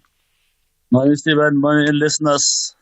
What do you think the ANC should do? I mean, should it go with the EFF or MK? Should it go in another direction? What do you think should happen next? It's not so simplistic, Stephen. We have a history here in the country in 1994 where we packaged what we call the Government of National Unity. Now, I don't believe in coalitions. They're like jellyfish. We saw them with municipalities. They don't stick. Anyone can walk out whenever they want to walk out. I believe in a government of national unity, or if you like, a voluntary government of national unity, where people agree on principles and how they will move forward and run the country. I don't think anyone should say any party is irrelevant. All the parties are relevant. They represent South Africans. And as to who the ANC should work with should be what you call in politics. Politics is the art of the possible, Stephen. And it's about interest. If the ANC went into a coalition with the DA now, the ANC can kiss the local government elections in the next 18 months goodbye. It will lose that support. So I don't think the ANC should take that risk with its eyes open. This DA-ANC option is a business option. It's not a mass-based option. And ANC must err on the side of the masses, not on the side of business. Business is a role player. It will follow in the situation where there is a new government. This party needs one another to elect one president very soon. And they must all bring their vote to support that president, to support that speaker. So if you ask me what is my favorite choice for the ANC is IFP and the EFF, or also in addition former liberation movements which are in the basket. I don't think the ANC should principally anchor itself with the DA. I'm against that. It seems to me that the DA offer, which I don't know if it's a formal offer, but the idea that the DA actually isn't in government, isn't in cabinet, but only controls the post of speaker and then the positions of chair of some of the committees in parliament. It's a deal. It's like when you buy a house and you offer exactly what the seller wants for it. It's a deal to close the deal. Do you think that's why it's so attractive? They've deliberately done this. They've tried to make it hard for the ANC to walk away from because they know there'll be consequences for the ANC. Don't negotiate with a template. You listen to other people, you give and take. That's why you call it negotiations. You don't say, yes, my template, you fit in or you fuck off. You can't do that. Whoa. Sorry, we are on national radio, it's public service. So I'm sorry about that. Dr. Pauser, maybe I could invite you to apologize for that? I apologize for that, right. But I'm just saying, you cannot go to a template sure. And just say, this is my format. You fit in or you go out. Okay. We can hear your passion on this. Okay. Do you think... So, okay. Let me just come at this from another angle. I hear you on the issue of a government of national unity and that that everyone should be sort of involved, and that's fine. Yeah. Can MK and the EFF be in the same government as the DA, and isn't that a stretch too far? I don't know. It's up to them. I mean, it's like the ANC. The ANC says we open our door to everybody. MK can say the same thing. EFF can say the same thing. In which case they are saying we're prepared to listen to other people's views and see if there's common ground. Is their right? I can't judge that situation. Okay. Mkhonto Sizwe, for the moment, is still disputing the outcome of the election. Former President Jacob Zuma, their leader, seemed to suggest on Monday, if I understood correctly, that he believes he won the election. Can MK be a member of a government like this if it's still disputing the outcome of the election? And at this point, I'm not sure if the MK MPs go to the National Assembly next week. Yeah, I think that's a big question. I think I listened to the former President Zuma. He's got the right to object to what he thinks are irregularities. You can't take that away from him. But he does not have the right to threaten us as a nation with whatever threats which are underlying his tone. Because he should be the last to threaten the nation. He ruled this nation. We all respected him. So if he's got issues, there's a process you follow in terms of the IEC and the law. So if they don't want to go to parliament, it's their choice. But I would prefer that they are persuaded to go to parliament, and all the parties are there to elect a new president, a new speaker, and we speak with one voice in South Africans, not scoring points like little boys and girls. Maturity, big factor in all of this. Everyone needs to be mature. We need statesmanship and stateswomanship, if you allow me for the word.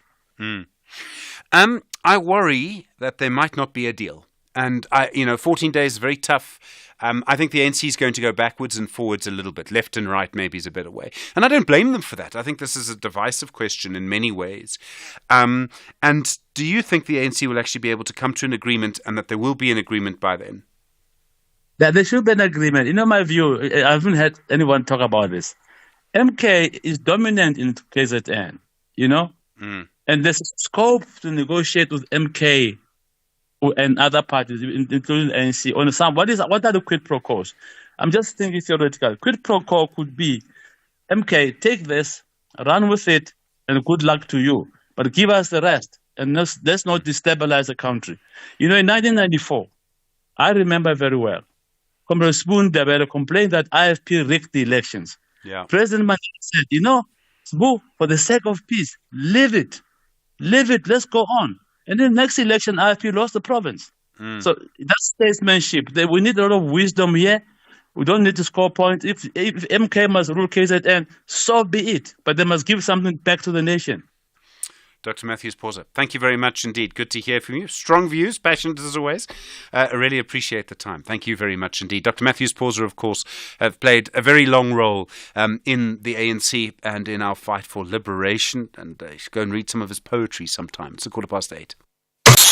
At SFM Radio and at Stephen Grootes on Twitter. All right, time to hear from you now. John in Johannesburg, good morning. Should people fit in? How do you feel about the coalitions? Good morning, Steve. How are you? I'm well. Go for it. Yeah, Steve. I'm quite radical. I really don't want the ANC to go into coalitions. I actually want the ANC to go into the opposition. And the reason for that is that it doesn't matter which coalition ANC goes into. It's going to lose. So for self-preservation and long-term survival, ANC really needs to go into the opposition. They need to rediscover their activism. They need to rejuvenate their constituency, really, and they really need to, repurpose what ANC stands for, because currently you've got tired leadership. People don't really know what the ANC stands for anymore. People don't understand this leadership. They really need to go into the opposition to let new, modern leadership rise up. Let's modernize the party in the next 5 years. Let's just leave EFF, DA, MK. Let them run the country. Let them eat themselves. Because I can tell you, no matter what happens, if you're going to coalition with DA, it's going to look bad. So John, it's going to be blamed for everything. I hear you. I mean, Kgalema Motlanthe said something similar before 2017, but I mean, the ANC in opposition in the Western Cape's been a disaster. No. I mean, the Western Cape is a very special case. I mean, if you look at the constituency there, it's not a traditional ANC constituency. But what I'm saying is, for the ANC to really go and reach the masses and really talk one language, because if you read a radical plan ANC for ANC to survive longer, the business as usual status quo, it's going to kill ANC in the circus. I can tell you, any coalition, ANC is going to come back at 20% party in the next election. No, strong point. All right, John in Johannesburg, thank you. Leo in East London. Leo, hi. Good morning. Good morning, Stephen, and good morning to Comrade Dr. Pauser. I want to first say that I totally agree with Dr. Pauser in that I strongly believe the ANC should go into some partnership with the EFF and possibly the IFP. Yeah. With regard to the DA, I don't think it's a good idea because I think the DA will capitalize on this. I think they will not be, strategic and honest about it. And I agree, take the next election. They will benefit in that election. If you look at the electorate, very few people voted. The votes that the ANC lost did not go to the DA. It went more to a pro-poor parties. And I therefore think, we should really discount any coalition with the DA, but rather retain our pro-poor policy. And if you look at it and that out, clearly go with the EFF, IFP. I'd even go as far as saying we should try MK. But let us proceed. But I believe we should not go into a collision with the DA. All right, now, Leo, I mean, it's a strong point, and it's a perfectly. I think there are going to be many people who agree with you. Leo on the line from East London. Majoro on the line from Ladybrand. Ladybrand, KwaZulu-Natal, Majoro, is that right? No, Free State. Free State. Man, Majoro, thank you for the lesson. Sometimes I need to know what I'm talking about. Go for it. Next to Marcelo, yes. Yes. Yes, let me first go back to what the former secretary spoke about, Comrade Cheryl Carolus. I think she became biased in terms of percentage. that she only focused on DA and ANC 60%, forgetting that also the ANC in the past has never enjoyed 60% in its 2 or 3 previous elections. So have been governing below 60%. So it's not like we need 60% to do what. Oh, I see what you mean. You only need to get to 50. Yes, that's what we have been working on in the past. In fact, the previous elections, you got around 57%. So why should today 60% become an issue? Like as if it has been the base that we've been governed from in the past. Secondly, what Dr. Posa said, she said it well. That it's either you fit or you go. We cannot be forced to go into a coalition on a particular condition that it's either a particular person goes or you do not vote with us. And the last one, our basis should be on what our people spoke. That is true that the people have spoken. They've given us 159 seats. And then out of 159 seats, no party enjoys such a number of seats in parliament.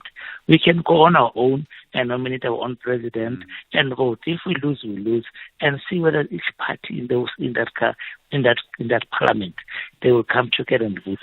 I am telling you, the DA will never vote with MK, and definitely the MK will never vote with the DA. Therefore, we still stand a chance to govern, even if we are below 40%.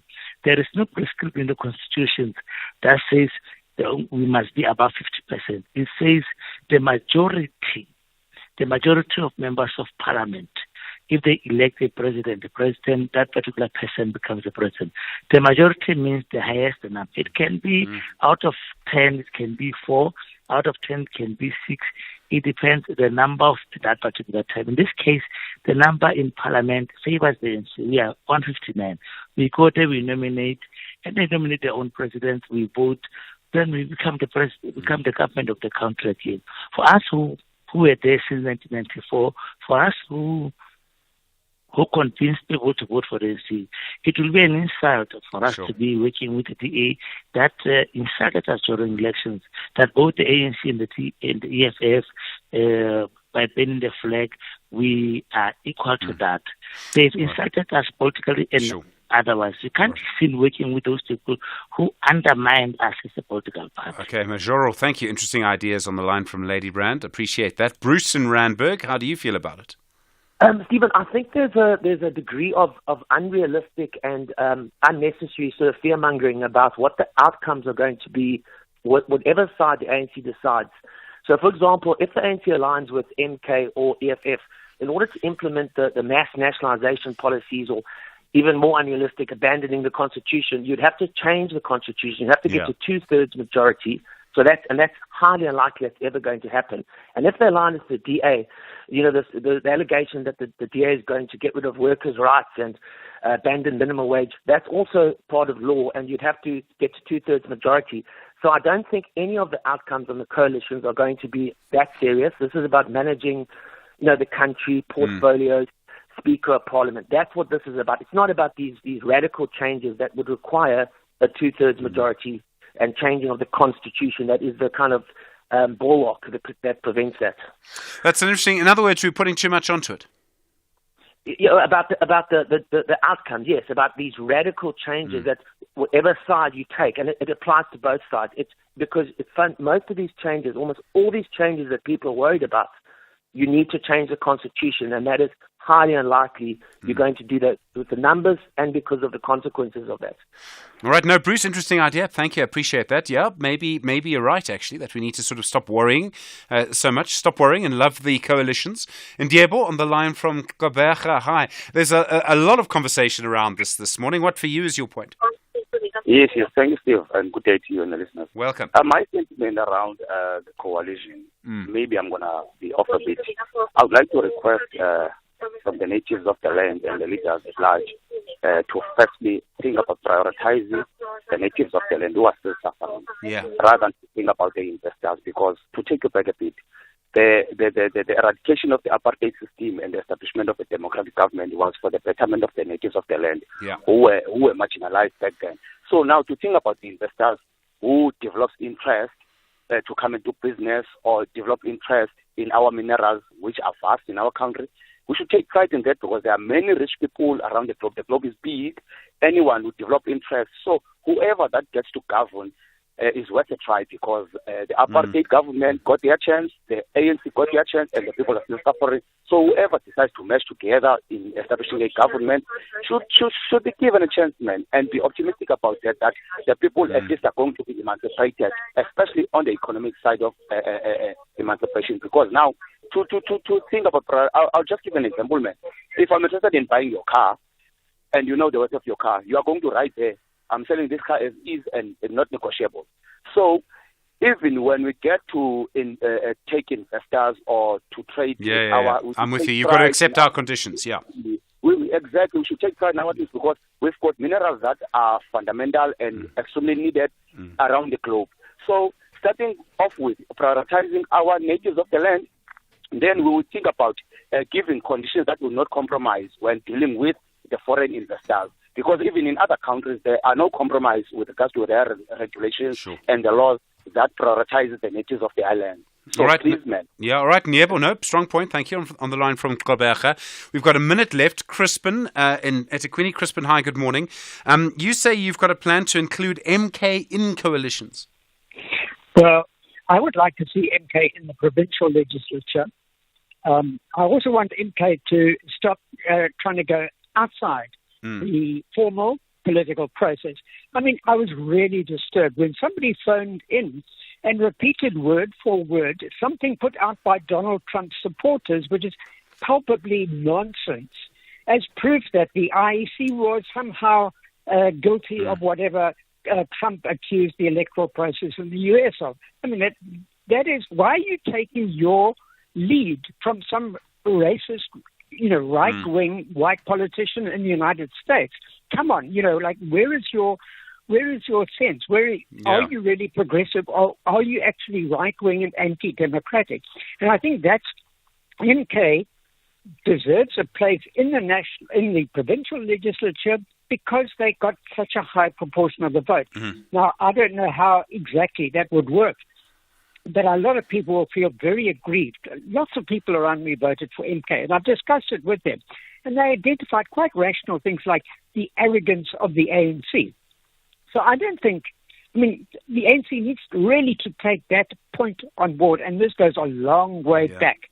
The ANC acting as if it owns liberation and ignores black consciousness, ignores the PAC, and so on. So can we just have a more humble approach? And maybe it's starting to, in what Ramaphosa has been saying, there is some sense of being more humble in approaching these issues. Crispin and eThekwini, thank you. I'm afraid we are going to have to leave it there. Thanks. 27 minutes after 8. This is SAFM Sport with Zai Khan.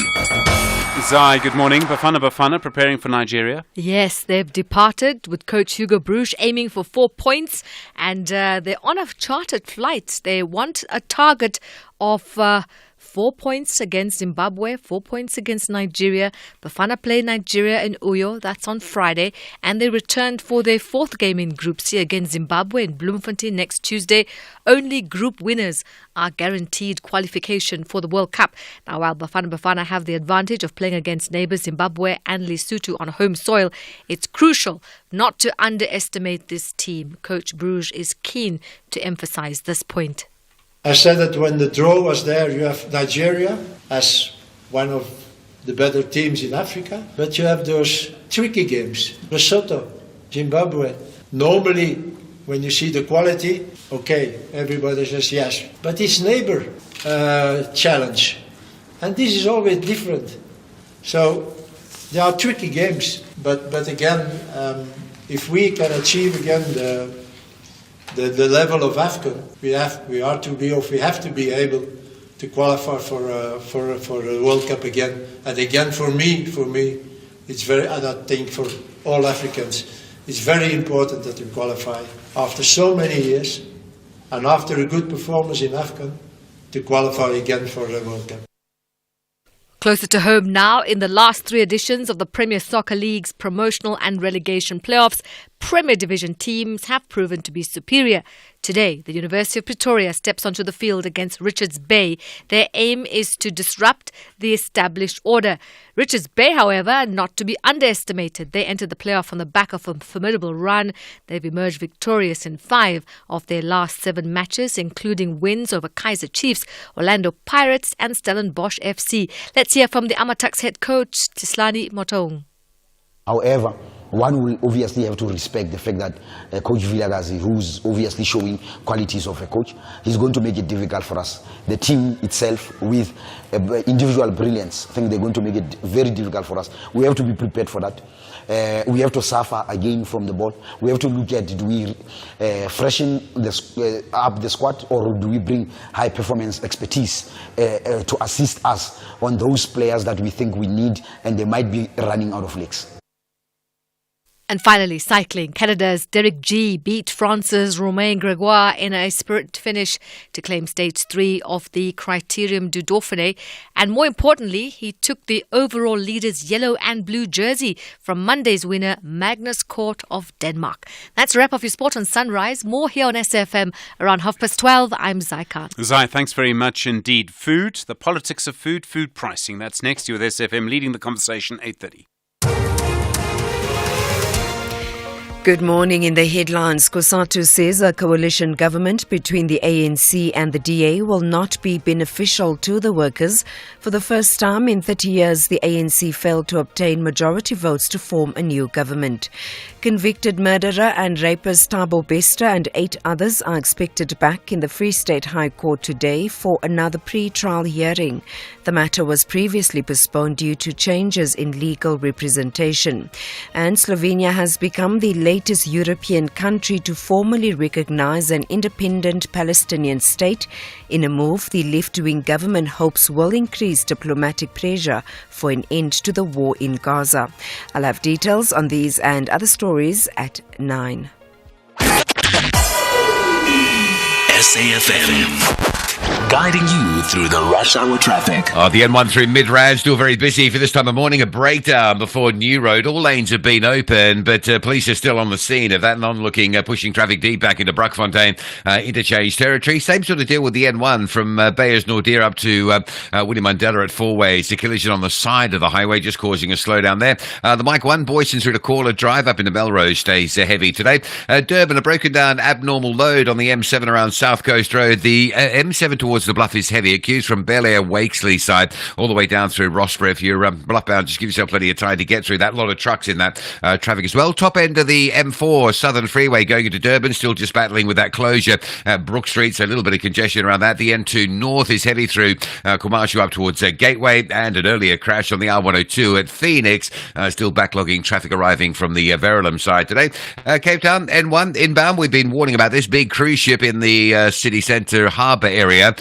So very heavy from Plattercliff Hill. It's a combo of the wet weather conditions in Cape Town, big volumes and some onlookers of that ship. It really is quite impressive. So I guess everybody tapping the brakes to have a look. N2 inbound, breakdown at Hospital Bend, traffic from Langa, and the M3 looking quite heavy queues as far as the UCT exit in the Newlands area. Rob Byrne, SAFM Traffic.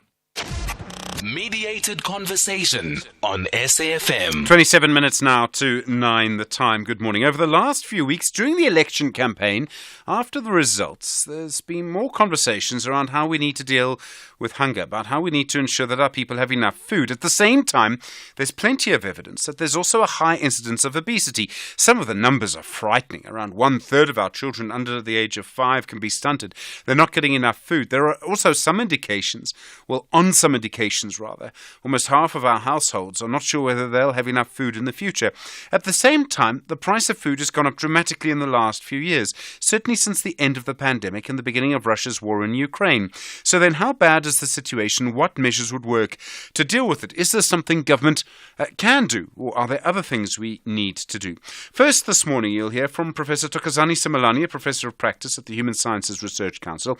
He explained to us yesterday the roots of this problem. Then issues around around price. Dr. Jane Battersby is a human geographer who looks at all things food-related. In other words, she studies the supply chains around food. You can see where people are making a profit. And Wandile Seklobo is the chief economist at the Agricultural Business Chamber. We'll ask him specifically about whether food prices have risen faster than inflation now and what happened in the past. In other words, what proportion of your income were you spending on food in the 1980s compared to where we are now? First then, from yesterday, Professor Thokozani Simalani on the problems that we faced. I asked him why we seem to have these contradictory problems of hunger and obesity.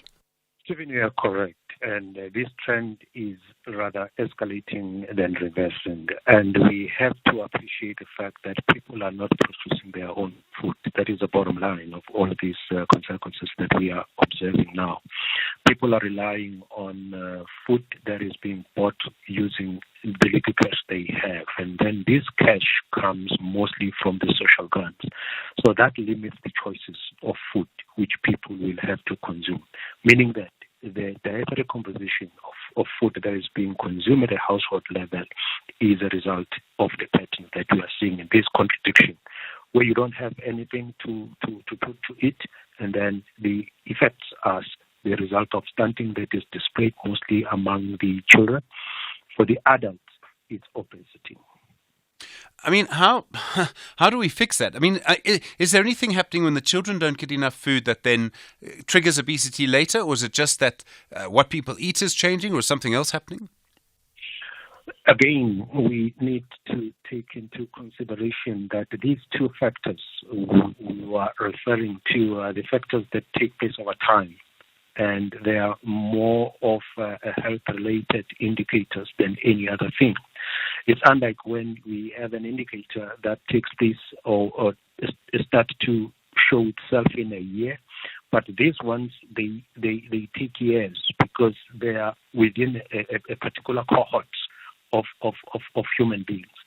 Now, as you now trying to understand or wanting to understand what can be done, I think to begin with, I can say that obesity is a derivative of the type of nutrition or food that you are consuming. And if there has been an increase, which is known on obesity, that results from the poor nutrition which is being consumed. And the intervention, which I also think that the Department of Agriculture, Land Reform and Rural Development is developing at the moment, is to encourage people to produce their own food so that they can have a supplement of healthy components in their diets.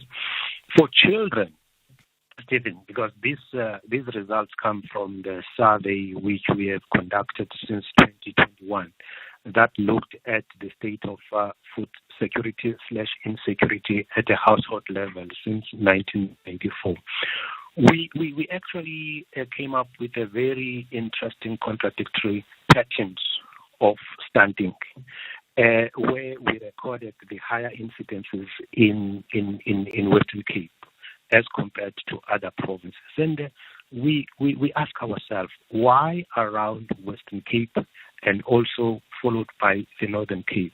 And we have realized that there are certain problems, inherent problems, that exist in these provinces where there are higher incidences of mothers consuming more alcohol while they are still pregnant. So the patterns of stunting actually are more complex and deeper than one can imagine. So the intervention measures again is to bring in an education, as well as also draw to the attention of mothers that they must live healthy lives when they are pregnant. And just providing more healthy food. So if government did that, food banks, things like that, would that work? It's a program. There has been, since we have presented the results to the department, and then they realized the scale of the food insecurity at a household level. I must emphasize that. And then they have developed programs which they call the intervention measures, through which they intend to solve the problem. But one thing that came stronger and what the government has realized is that within each and every district, in the provinces, the levels of food insecurity differs. There are those that are really severely affected. And these have since then been classified as the priority districts. And there is a desire and the attempt to increase support at a household level to produce food in those districts. Regarding the food banks, I think it's still a concept that we have presented to them, which is also, again, under consideration in terms of how it can be initiated and how it can be managed and where the food will be sourced for those food banks. So the other one is still at a conceptual level, and the other one is already being implemented. Professor Thokozani Simelane, thank you. He is a Professor of Practice at the Human Sciences Research Council. We conducted that interview with him yesterday. 20 minutes to 9. Your mediated conversation continues here on SFM about food and food prices and hunger. Dr. Jane Battersby is a human geographer who looks at all things food-related, particularly food supply chains. Dr. Battersby, good morning. Good morning, Stephen, and good morning to the listeners. If we look at what's happened over the last few years, I suppose from the start of the pandemic, so let's go to 2020, how have food prices moved? Yeah, no, we've seen a period of rapid food inflation across the world and in South Africa. And this has been for a variety of reasons. So first there was the COVID shock. Then there was Ukraine, which increased the sort of actual cost of food, but also the cost of input prices for things like fertilizers. We then had the global shipping crisis, which has increased prices again. In South Africa, we've had bird flu, we've had the port delays, energy issues, drought, which has reduced the maize yield. So we've had a series of shocks that have increased prices across the board. But we have also seen that particular food items, and often the food items consumed by the poor, have gone up the most. So using the data from the Pietermaritzburg Economic Justice Dignity Project, in the last year, the maize price has gone up, the rice price has gone up by 35%, sugar beans by 34%, peanut butter 24%, eggs by 28%. So really some critical food items have gone up and up. We are starting to see food price inflation going down. That doesn't mean that food prices are going down. It just means the prices are going up less quickly. But I would like to point out one other thing as well, is that, you know, the things that are shaping what people are consuming, the things that are shaping food insecurity are not simply food prices alone. So people will have other costs of living that they need to factor in. And food is just one of those. And food is often the most flexible expenditure. Your rent doesn't fluctuate in price. Your energy doesn't fluctuate. So you need to be able to kind of offset those costs with reducing the quality of your diet, which is often what happens. Can we see, is there enough information available exactly where each increase comes from? I mean, are there particular points in the market mechanism where we see these increases? I mean, electricity is an obvious one, maize is an obvious one, but are you able to, when you look at the supply chain, see, the big increase came here and another big increase came there? Oh, we can point to certain things. So, I mean, the bird flu is an obvious one. I think it's actually very difficult to see where the price transmission comes in across the whole value chain, because we have a kind of very opaque and concentrated system. It's clear that the farmers are not making more profit, but there have been accusations around the world of corporate profiteering. So in the US, between 2020 and 2022, corporate profits in the food sector rose by 75%, which was 5 times the rate of inflation. And they're putting 40% of inflation down to corporate profiteering. The challenge in South Africa is, since we repealed the Marketing Act in 1996, it's become very difficult to actually track what's going on within the system. So there's these significant information gaps. Okay, so we actually don't know as much as we used to know. That seems to be the case, yeah. So then role players are making bigger profits than they did before the pandemic? I mean, are there people making a bigger profit now than they did before in the production and selling of food? There certainly seem to be indicators that is the case. And we have to recognize that in South Africa, with our highly concentrated food sector, there are a very small number of actors in each point in the food supply chain, and a number of those are making greater profits. They're obviously also facing greater costs as well. Does more competition automatically mean lower prices? So, for example, in the United States, if I recall correctly, during COVID, there was one big meat packaging plant that had a high number of people with COVID, and as a result of that, people were worried about meat supplies for all of the United States. I would think that would be a much more competitive market than ours, and yet I don't know if it is. What I'm trying to get to is if there's a lot more competition, if there were more actors at each stage, would that mean that there would probably be lower food prices? I mean, this is a fundamental economics question. I think there's different perspectives that come from it. My take is that we would benefit from having a more diversified system and a food system that has more transparency within it, so we can see where those points of inflection are. I think a more diversified food system enables a multiplicity of actors and enables, I think, greater control for the consumer in the system. There's a huge debate around whether there could be any intervention from government and what that would look like. And there are different things that could happen. Some of it could be around grants, some of it could be around food. We heard yesterday from the CEO of SA Harvest, Alan Browder. He said that during the previous government, there was much stricter control of food prices. You've referred to the Marketing Act, and I'm going to ask you for more on that. But that he suggested the entire system had become driven by profit. How do you assess that comment? I would agree. So if we have the Strategic Act for Plan for Agriculture in 2001, that really did push us towards a very much more market-driven system with fewer regulations of control. So there are some recommendations that are trying to claw back a little bit of that control. So, for example, the DG Murray Trust is currently advocating for this double discount list of 12 best buy foods, which are foods commonly consumed by the poor that are seen as highly nutritious. And they are trying to advocate for a double discounting mechanism by which manufacturers and retailers agree to forego profits on those 10 items, at the same time as advocating for government to provide a matching subsidy, so to ensure that poor consumers can really access those foods effectively. So it involves sort of control of the market and the government intervention. I think another point in the system that can be leveraged is there's increasing work coming out of the University of Pretoria looking at informal street traders selling fresh produce and showing how time and time again they are able to sell fresh produce cheaper than the formal grocery stores. And so I think there's a need to shift governance to support those actors and to provide more support for the municipal fresh produce markets. And so those are two key entry points for the state to potentially engage in that could have significant benefits for poor residents. So that would result in, there would be huge opposition to that, I imagine, but do you think that would actually result demonstrably, like we would see lower food prices as a result of those kinds of government interventions in what is now a big sort of corporate food market? Yeah, I think so. And we wouldn't be unique in the world in doing this. So in 2023, the French government actually took a stand to try and claw back undue profits from the food sector.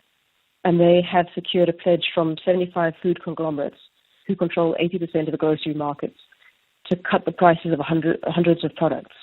And they've agreed that the companies will face sanctions if they don't comply. So calling for stricter control of food prices is not something that is outside of the realm of reality. It is, in fact, something that's being tested in various places, including Europe. Dr. Jane Battersby, thank you. A human geographer with an interest in all things food-related, as you can hear, of course, an extensive knowledge of the situation, and you can see exactly how all of this is progressing. She's in the Department of Environmental and Geographical Science at UCT and an urban food specialist. In a moment, we'll hear from the chief economist at the Agricultural Business Chamber, Wandile Globo. It's 12 minutes now to 9 o'clock. TV licenses have developed a new GIS-linked national address database to ensure that we can communicate with all our valued license holders. We now have a visual of all licensed and unlicensed households nationwide in order to effectively communicate with you. We remind you to take note of our payment reminders and avoid paying penalties due to non-compliance or choosing to ignore your legal obligation to pay your license fees. We can communicate with all our license holders through cost-effective electronic methods, enabling us to collect license fees and continue to support the national broadcaster, the SABC, in accordance with Section 27 of the Broadcasting Act No. 4 of 1999 as amended. TV licenses. Pay yours. Make a difference. The clock is on a downhill towards the world's most prestigious games, with a wide variety of exhilarating action such as aquatics, athletics, gymnastics, boxing, breakdancing, football, and many more. The 6th of June marks 50 days to the Olympics. The world's elite athletes are all eyeing a podium finish. Hashtag the global battle of great athletes. Experience the Olympic Games Paris 2024 from Friday 26 July until Sunday 11 August. Live on SABC TV channels and SABC radio stations. SABC Sports is the official broadcaster of the Olympic Games Paris 2024. For the love of the game. SAFM.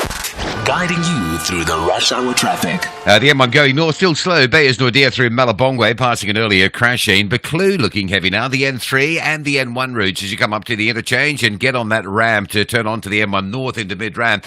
Both of those highways under pressure. And an earlier broken down vehicle between Olifantsfontein and New Road has been, it's on the side of the road. There's still a heavy backlog coming through from Brockfontein interchange. If you're out of Pretoria to Joburg, there's a lot of traffic on the M1 this morning. The N2 in Durban on your way through to Gateway, broken down vehicle in the construction, so heavy traffic backlogs back beyond the Kumashu highway exit. The M7 off ramp to Umbilo Road is closed. The M7 through Rossborough down towards South Coast Road, very heavy. And don't forget, today we'll be looking at a closure a little bit later this afternoon of the N3 between New England Road at Pietermaritzburg and Ashburn. That'll be a 30-minute closure for blasting. The road will be closed from 2:30 p.m. until 3 p.m. So a 30-minute closure. Travel before 2:30 or probably closer to 3:30 once you can be sure the road has been reopened and the backlog of stacking traffic has had the chance to move through. Cape Town this morning, N1 inbound still busy from Plattercliff Hill to the elevated freeway in the city centre. M3's quite heavy queues from Bishop's Court up through Newlands towards UCT, and a breakdown on the side of the road. N2 inbound near Mowbray Main Road, keeping conditions busy coming through from Langa. And just a quick update regarding the Eastern Cape and the snow. All passes this morning, we confirm all passes are open, particularly the N6. That's been open for a while this morning. Penhook Pass with trucks and vehicles flowing through it. Rob Byrne, SAFM Traffic. Mediated conversation on SAFM. 9 minutes to 9 the time. Continue your mediated conversation around food prices. Are there things government can do to lower food prices? Wandile Seklobo is the chief economist at the Agricultural Business Chamber. Wandile, good morning. Good morning, Stephen. Thanks for having me on. We have a huge problem with hunger at the moment, and I think everyone in the supply chain might face some questions. Are there any points in the supply chain that you can see where prices could be reduced? Stephen, no, because what we see people paying at this moment is really the reflection of the cost build up from the production side to transport cost to manufacturing cost, labor. All of that is a build-up. If anything, Stephen, what we have seen over the past 2 years is a situation where the input cost and the processing cost had risen quite significantly, to an extent that some food manufacturers and retailers, they even had to absorb some of those costs. So I think for me, the dilemma is not even so much of the rate at which food prices are increasing, because that, which is inflation, has slowed over time. But the problem that you have in South Africa, at least in my reading of the data and observation, is more on the income poverty side. So if we are thinking about how to deal with hunger long-term in South Africa, we have to ensure that on job creation, we are intensely focused on that, while we could do some other things on a community gardenings and stuff. But I think the job aspect in supporting the households to have income is the most important one in my view. And then in the short term, I mean, a grant might be more valuable or easier or more effective, in fact, than trying to intervene in food price markets. Would that be your view? I think that what's more effective in the near term is the grant, because you have to intervene more from a consumer side to do this. Because Stephen, let's say hypothetically, you decide that there should be a price cap in a production of a product ABC. But the thing is, when you do that, you are not addressing the input costs that are coming there. And the farmers themselves are not even then at that time setting up the prices, because they are the price takers of what we see in the world. And those that are in the manufacturing space, they are just putting that as an input, putting processing costs and the transporting costs as an input. And of course, the distributional cost of this is something else that gets to be built up. And I think all of this is clear when one look at the producer price inflation, consumer side, and even the actual prices on the costing of where the cost built-up is sitting. So the effective way in the near term is to support the consumer, not to intervene in the production side of the chain. Are farmers making more money than they did in the past? No, Stephen, they are not. I mean, if you look at the farm debt in South Africa, it's rising at 9% on average over the past decade.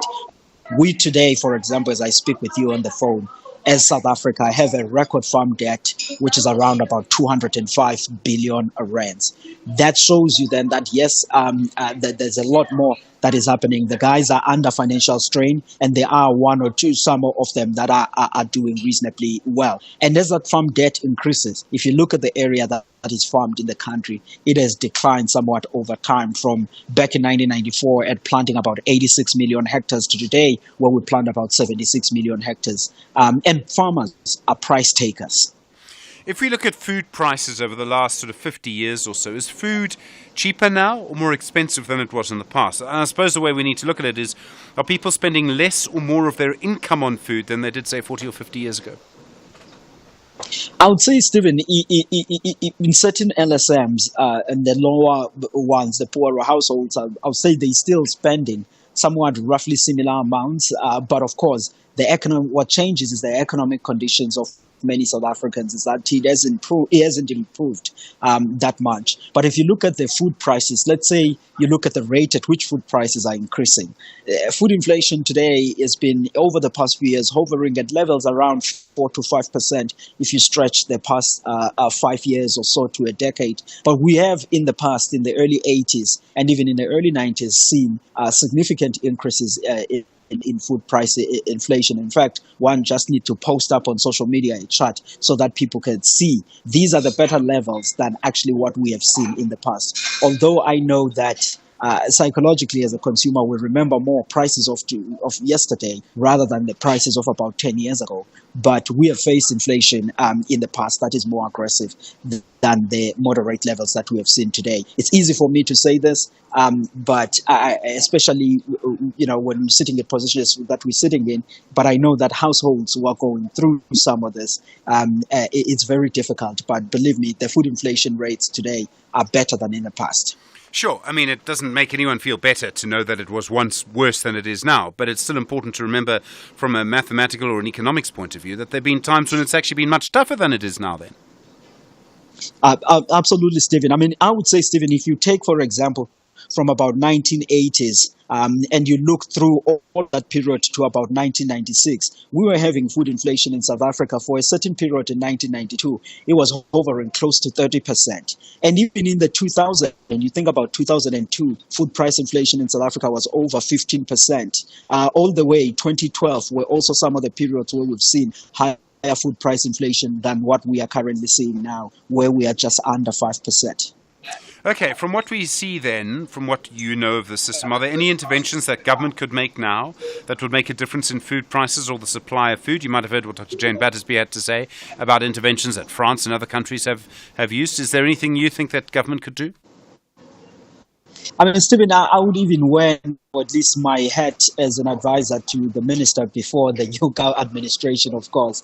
There's no intention, at least from Minister Titiza's side, to intervene in the market.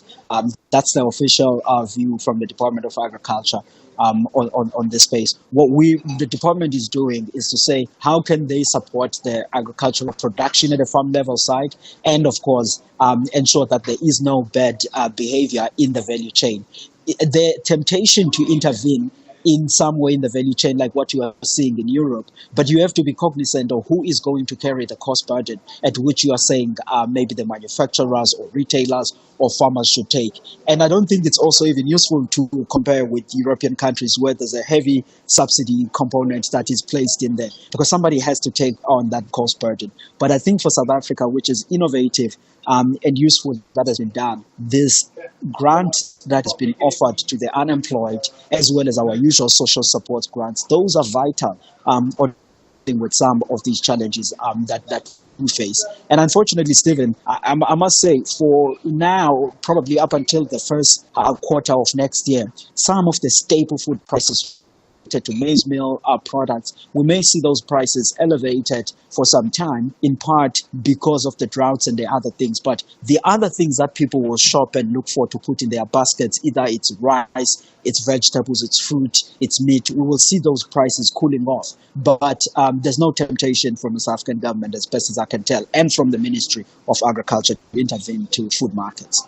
Wandile Seklobo, thank you, Chief Economist at the Agricultural Business Chamber. Really do appreciate the time. Well, that brings an end to your mediated conversation this morning around food prices, around what options are available to intervene there. And of course, I imagine it's not the last time we'll have that conversation because the situation is so difficult. My thanks to Wandile Seklobo, Dr. Jane Battersby, the human geographer who looks at food supply chains. And then starting us off today, from yesterday, Professor Tokozani Simalani, Professor of Practice of the Human Sciences Research Council. Well, thank you for being with us this morning. Been a dramatic morning. Thank you, Matthews Pauser, for that. Unexpected, I thought. Of course, we will be looking at the issue of coalitions. I do think that things are going to go left, right, and back and forth for a little while. I think that's how it's going to be until we kind of get to the election of a president, presumably next week. Thank you for being with us this morning from Mdup, Stanza, Zilma, Melissa, myself. Look after yourself. You with SFM leading the conversation. It's 9 o'clock. Kathy, good morning. Good morning, Stephen. It was quite nice to hear Matthews Pauser on the radio, right? It was very interesting, although a bit passionate. No surprises there. More things change, the more they stay the same. Well, coming up in a moment, we'll bring you the top stories. Outsurance will go out of their way to try and save you money on your car insurance. If they can't, ask for 500 Rand, SMS out to 30754. Now that's good news.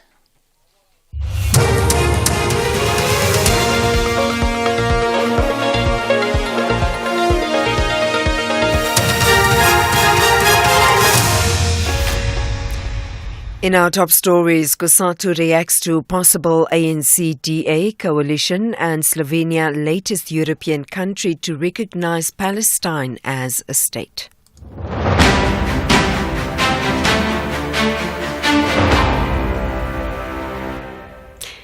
Good morning. COSATU says a coalition government between the ANC and the DA will not be beneficial to the workers.